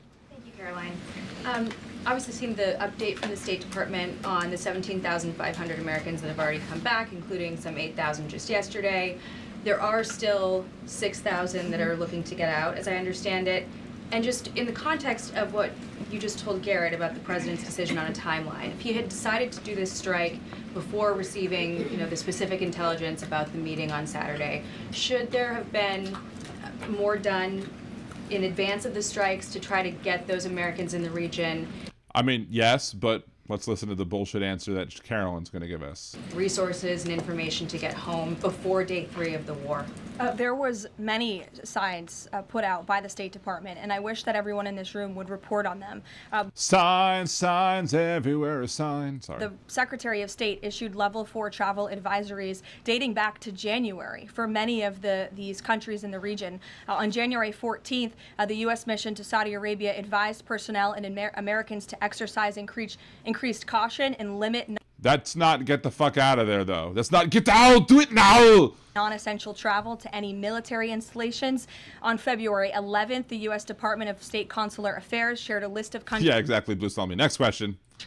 With level 4 do not travel advisories. You can't be much more clear than that. Do not travel to these following countries. But what about the people who are already there, dummy? On February 23rd, the U.S. Embassy I don't even want to say dummy, does it, you lying asshole? in Lebanon ordered non-emergency government personnel and family members to leave Lebanon due to safety risks, and we helped them do that. On March 2nd, the State Department urged U.S. citizens to depart Lebanon immediately. With respect to Iran, Don says, I love that song. And the sign says you gotta get a new passport to go and vote. Sorry. February 27th, the Secretary designated Iran as a state of sponsor of wrongful detention and stated no American should travel to Iran for any reason. And what if they're there already? Again, on February 27th, the U.S. ambassador to Israel warned Americans to leave Iran, and they provided travel advisory alerts through the U.S. Embassy. Yeah, exactly. I was like, get to the chopper, do it now. In Jerusalem. They didn't get any warnings like that. So, and there were no choppers because they said don't rely on American assistance to get your asses out of there. Just get out, do it now. The State Department was all hands on deck on advising extreme caution and do not travel alerts to Americans in the region. With respect to the Americans who are still in the region now, again, the State Department is asking that they register at the website so they can directly identify you. While you're shaking in fear, dodging falling bombs, go register at this site if you can find a Wi-Fi signal or a cell phone tower and power. And we are actively and rapidly working to charter flights. There is some commercial flights that are taking off intermittently from these countries, and we plan to get Americans on board as quickly as possible, again, free of charge to them. And we have some additional measures. Free of charge? Isn't that socialism?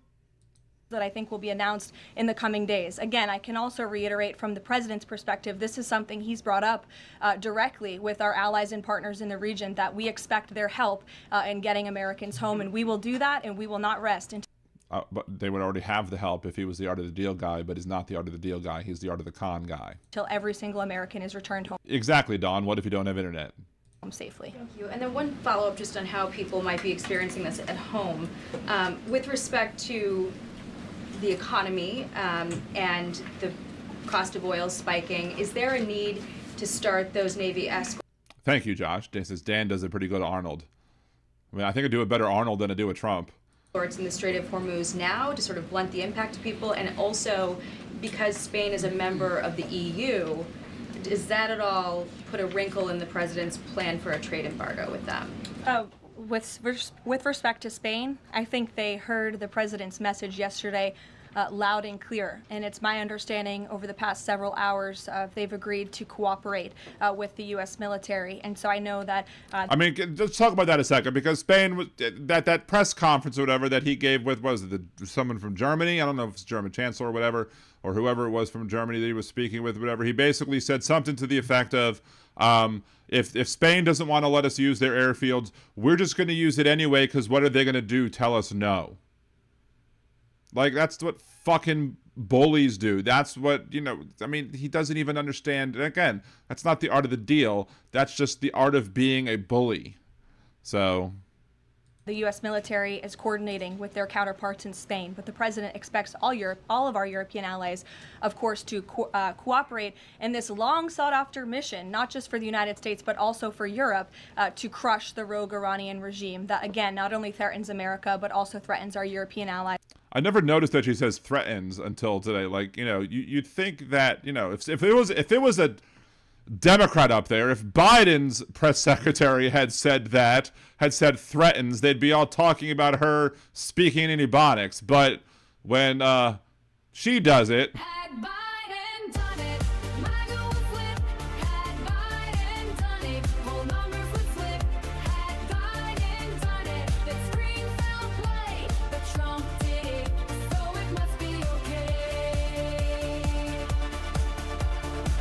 all right, that was a little bit of a stretch, but, still, point stands. As well.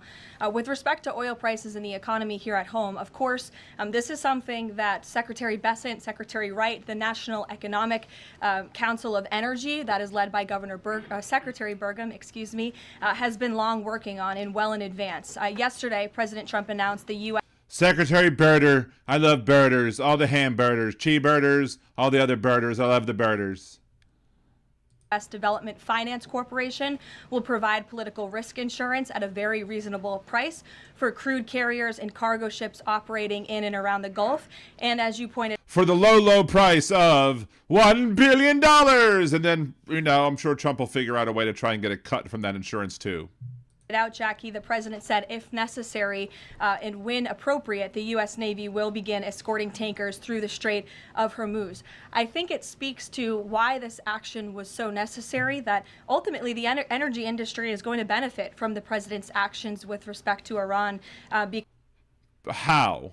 Because Iran will no longer be controlling the Strait of Hormuz and restricting the free flow of energy, which, as you all know, controls 20% of the world's. So we're going to control it now? Is that what you're trying to say? Global oil supply. Sure. Thanks, Caroline. The president said yesterday there wasn't time. The world will just be so much better if Trump is in control of all of it. So let's just give it to him. Pinky, are you thinking what I'm thinking? I'll think so, brain, but burlap chafes me so. Time to make evacuation plans because this all happened so quickly. Given Who would have thought that Pinky and the brain would be prescient and predicting the future? How critical the president has been of the chaotic evacuation from Afghanistan by the last administration 5 years ago, why wasn't there more of a focus on evacuation plans from the Middle East that could have been? Let me tell you, I evacuate like nobody's business. I go to the bathroom, I evacuate like it's crazy. Especially when they give me the drugs to evacuate, like the diuretics. I evacuate like nobody's business. Anyway, sorry. At least put in place ready to go before the strikes this weekend? Again, I just laid out for you that there have been plans in place and that the State Department has been Clearly there wasn't, because there was a message saying don't rely on us. Liar. very clear to the American people. Let's skip that, ahead. If they're making that request of the State Department. Americans who called the State Department hotline as recently as last night were being told, we can't help you, you have to make your own plans. Well, the line was updated, and I expect every single That was updated. No answer as to why it was saying that back then. No saying about how you just contradicted what I said, but the fact that we had plans, and then now it says, oh, well, it was updated. But you still had that message last night.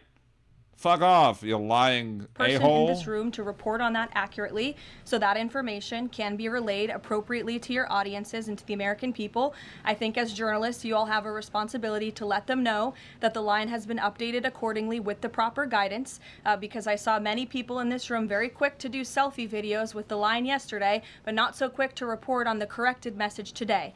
So that is something. The corrected message today. So you're saying it was wrong. And that was bad information. Now, how are you going to blame Biden? Are you going to blame Biden for what was on the line too? Because that's another thing you could do, and I'm sure you would do.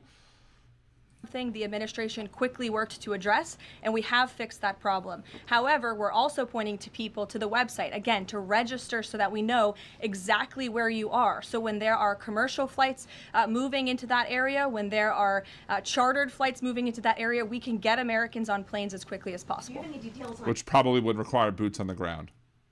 how many charter flights have been able to get out of the region so far with Americans on board? I don't have an exact count for you, but I know that we're working on chartering many flights as soon. And even if you told us the number, we wouldn't believe you because y'all are a bunch of lying and pieces of shit. Thank you, Susie, for smashing like and everything. Have a good night. Appreciate you for joining the show. I'm almost there as well. We may cut this one off early, so we may end the show around 11, which is about 12 minutes from now, my time. As we were doing it yesterday, we're doing it again today, and you should not expect us to detail exactly when these flights are taking off for obvious reasons. The Iranians have shown that they are not going to hesitate to target. But if the airspace is under control, then you don't have anything to worry about, right? But you said the airspace is under control, so there's no reason why we shouldn't share that information because, again, the airspace is under control. So is the airspace really under control, or are you just lying again? My money goes on lying again. Let's continue. Target civilians in the region, which is completely intolerable. But for safety and security reasons, we're not going to be broadcasting when flights full of Americans are going to be taking off, obviously. Danny. At the top there, you said that the Iranian regime is being absolutely crushed. Can you explicitly say then whether or not regime change is a goal of President Trump's operation? The goals of this operation have been made very clear, Danny, and the president has said them. I didn't talk to you, but I'd like to know if the goals of this administration includes regime change. And while we don't necessarily believe that the goals include regime change, but they're still, if they end up with regime change, then, we're still happy with it, right? Oh, wait, I don't know why I'm still doing the British accent. That's the Trump response. In his speech when he launched this operation and released that video in the middle of the night to all of you and to the world, the stated military objectives of Operation Epic Fury are as follows. Eliminate Iran's ballistic missile threat, destroy their naval capability, disrupt missile and drone production infrastructure. Joan? They're producing Joan? How can you produce Joan? At least they're not producing Joel, right? I mean, if they produce Joel, that would be kind of fishy.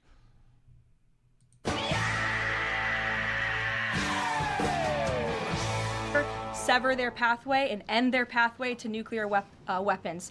And I can report, as you all saw from the Pentagon today, that thus far this operation has been remarkably successful. But it was obliterated before with the nuclear weapons, but now it's not because now you changed what the terms are and what words mean and all that other bullshit. Again, we're moving towards... I'm no John Oliver.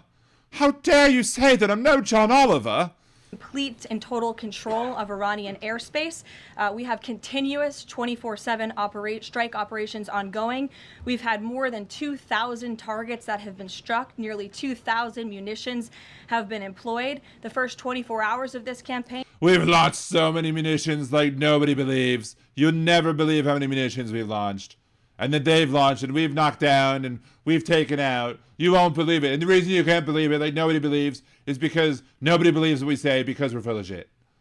were described nearly as twice the scale of the 2003 shock and awe campaign, and we've seen that the enemy, the Iranian rogue regime, their retaliatory strikes against the United States and the threat reduction has reduced significantly. If you look at the Iranian ballistic missile launches, they're down 86% from day one levels. So while the United States military can I said I might open up the phone lines. I didn't say I necessarily would guarantee open up the phone lines. I might. It's always might. It's always might open up the phone lines. Continues to increase its complete dominance over this rogue regime.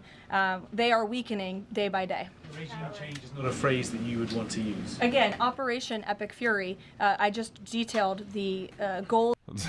We don't say regime change. Do not say it, even though that's what the end result is. But again, we don't care what you say, it's what you do. And objectives of this very quickly. But obviously, as the president has said numerous times, do we want to see Iran being led by a rogue terrorist regime? No, of course not. So any day the United States of America is taking out a terrorist is a good day for our country and a good day for our people. So, given that point that you just make about the United States wouldn't mind seeing the government overthrown, certainly President Trump has talked about wanting to see Iranians overthrow the government. Has the president considered at all kind of how he views a U.S. role, if any, in Iran post-conflict? I think it's something the president is actively considering and yeah, right. discussing with his advisors and his national security team. But again, right now, the focus, minute by minute, hour by hour, day by day, Operation Epidural, is on ensuring the quick and effective success of Operation Epic Fury. Sure, go ahead. I want to ask you about the U.S. munitions stockpile. I don't even know who's speaking because I wasn't looking at you. You can ask a question and then I'll go to you. I want to ask you about the U.S. munitions stockpile. President Trump posted on Truth Social on Monday that the U.S. still has a good supply of weapons, but that we're not where we need to be. What does he mean by that? And does President Trump then want to ask on Congress to pass a supplemental to increase funding for missile interceptor systems like the ones being used to defend U.S. bases in the Middle East from Iran? Probably closer to Taylor Gilliam. I could do like, I don't know, who was the one who's like, I feel happy. Bring out your dead. Bring out your dead. That would be 9 pence. I'm not dead yet. Iranian missiles. I don't have any updates for you on congressional asks from the president. As you know, under this president, we have significantly increased our defense budget, which is a good thing for the United States. And we also don't give a shit what Congress does unless they agree with us 100% lockstep. So, that's another thing. National security and for protecting our homeland. With respect to munitions, ammunition, weapon stockpiles, the United States of America has more than enough capability to. We have the best stockpiles. Nobody has better stockpiles. All right, I think I've had enough. I think I can tap out of this one. I'm done with Caroline Levitt. Caroline, you say our lies 10,000 times, 10,000 times. Yeah. Big hook. We are no longer the knights who say nee. We are the knights that say icky, icky, icky, icky, patang. Yeah. No. Anyway. Yes, Monty Python. Yes. I love me some Monty Python. And her scarf doubles as a hood. Yes. Nice little eye slits for her to be able to see still. It is what it is. Anyway. It's 10:55, so we're going to go ahead and call it a night tonight. We'll play 1 or 2 songs on the way out as normal, but we will be available tomorrow. We're going to start off with a special guest talking about some of the failures going on in Louisiana around Lafayette area as it pertains to schooling and horrible teachers and basically how these schools allow pieces of shit to continue to teach in light of lots of evidence that they're pieces of shit and should not continue to teach.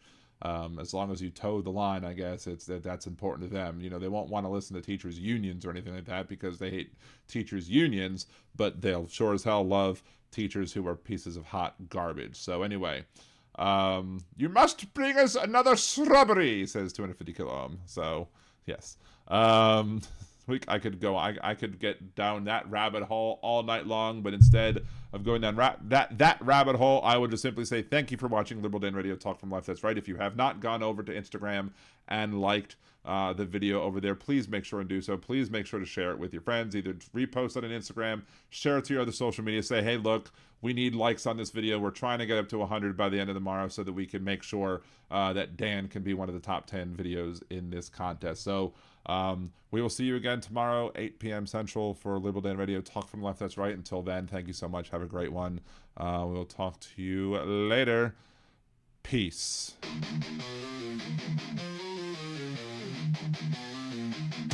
They wrote it in the laws, ink still bleeds. Treating women like soil, just planting seeds. She's gone, brain dead, not even awake. But the state's got a claim, gonna plant its stake. Say it's God's will, say it's life they protect. But they ain't the ones feeling pain or neglect. From Texas to Georgia, they set the trap. Rights roll back while they smile and clap. Gilead's here, this is true. Hey, MAGA fools, they'll come for you too. So I'm gonna jet, see you later. I'm not gonna be a baby incubator.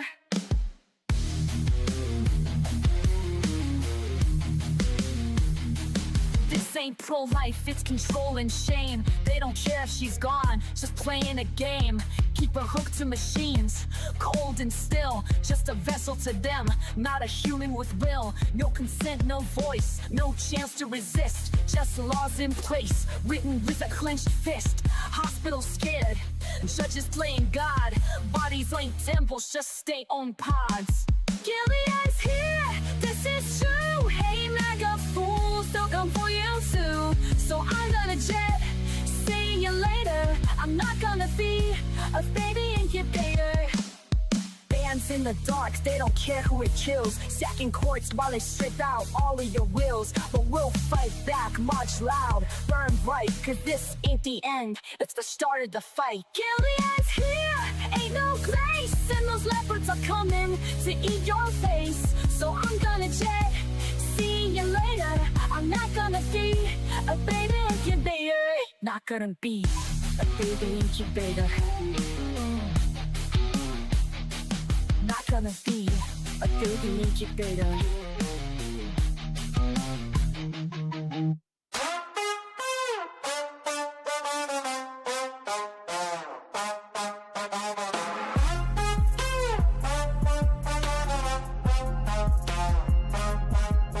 Obama and Bush's pictures got hidden, obscuring the past, history rewritten.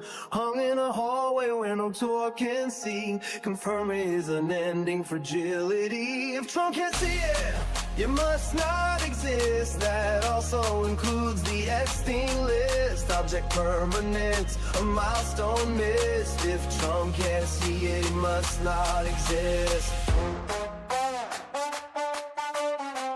The testing was the line that he said. Hundreds of thousands needlessly dead. Now HHS is run by brainworm quack, hiding the truth behind his back. If Trump can't see it, it must not exist. That also includes the Epstein list. An administration run by narcissists. If Trump can't see it, it must not exist.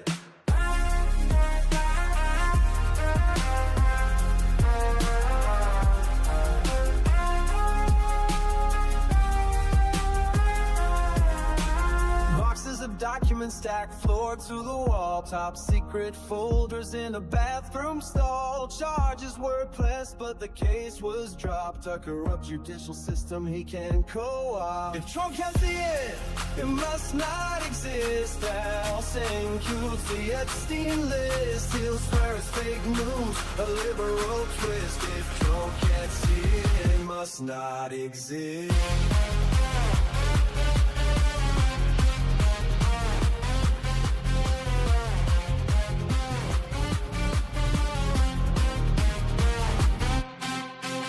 Encampments downtown, tents lining the street. Invisible people that power won't beat. Hide them away so the cameras can't find the proof of a system that's cold and unkind. Of chaotic secret and NDA sign. An illegal bribe, Michael Cohen fine. Trump got fined too over his gag order, but she didn't gag cause he was much shorter. It must not exist. forces that also includes the Epstein list. We can't let him win, we must resist. If Trump can't see it, it must not exist.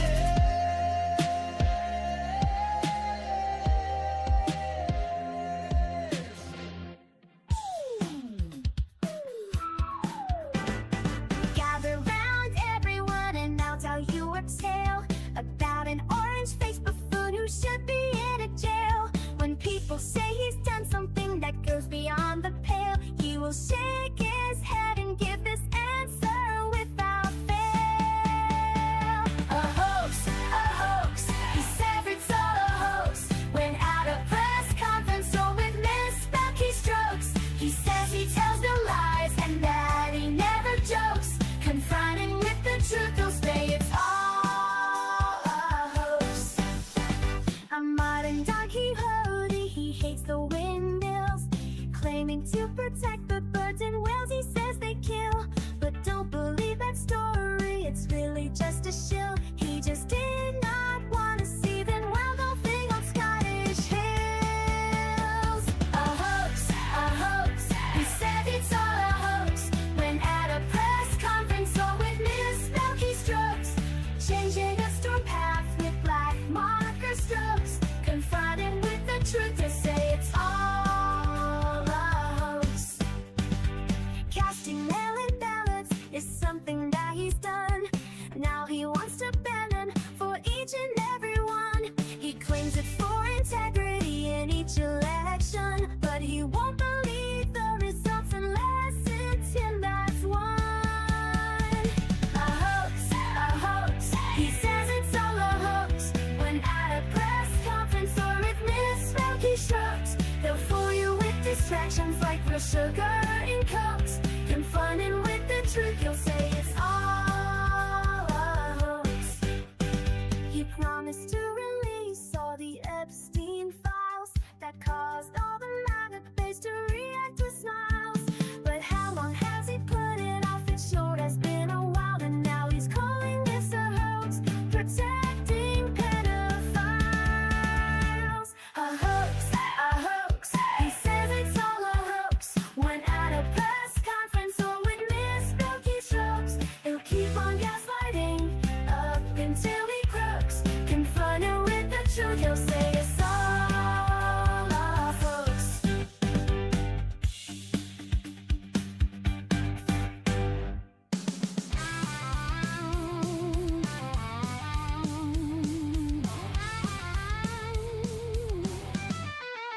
The creative director at WGSO had a little something he thought you should know.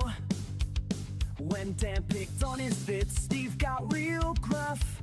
So Steve called Dan a flake, called him liberal dandruff. Steve thinks that his lines are really clever, but when do people ever like him? Never. Liberal Dan's got better lyrics, this is true. Listen and you'll feel like I do. Liberal Dan, his show is great. Liberal Dan, he goes live at 8. Liberal Dan radio, it's the best, cause Liberal Dan's head and shoulders above the rest. Steve's about to find out his mistake. In this feud, Dan's Kendrick, Steve is Drake. Dan might not be the world's best singer, but he's got more talent in his little finger. Steve thinks that his lines are really clever, but when do people ever like him? Never. Liberal Dan's got better lyrics, this is true. Listen and you'll feel like I do. Liberal Dan, his show is great. Liberal Dan, he goes live at 8. Liberal Dan radio, it's the best, cause Liberal Dan's head and shoulders above the rest.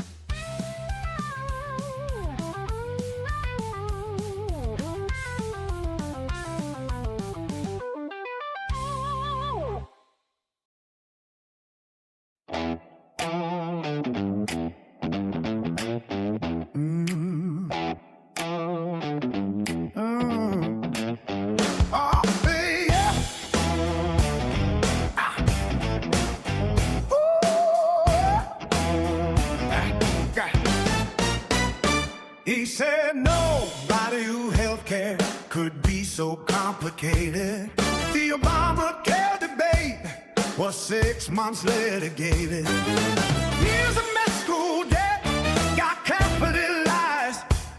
Insurance claim forms so high they nearly capsized.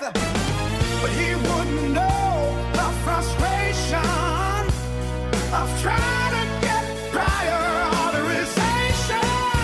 Everybody knew, the whole world knew, the doctors, the lawyers, the CBO crew. Oh, 30,000 pages of ready review.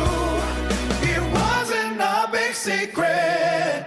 We knew.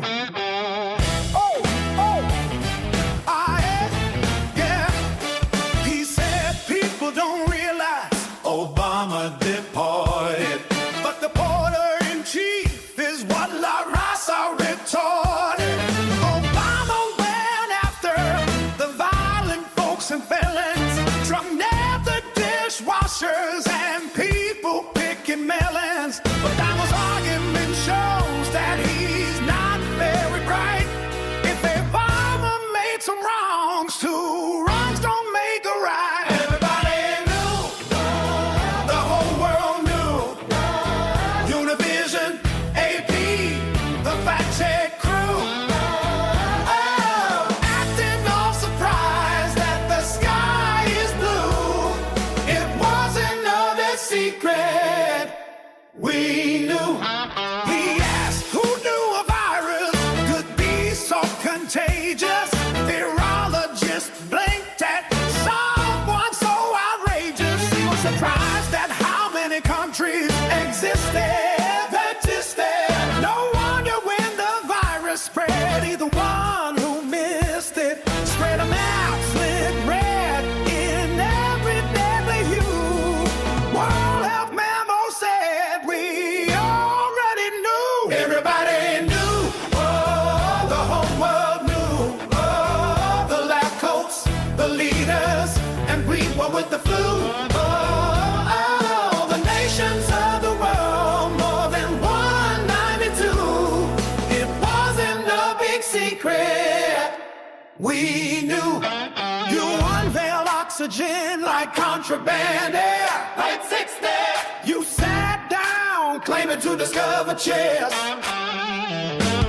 War called money was his big surprise. Iraq has oil. Can you believe your eyes? He said, we are divided. A surprise to no one thinking. And he was most surprised a Republican was Lincoln. Everybody knew, the whole world knew. The Christians, the Muslims, atheists, and the Jews. Oh, like being shot, they have animals at the zoo. It wasn't a big secret. We knew.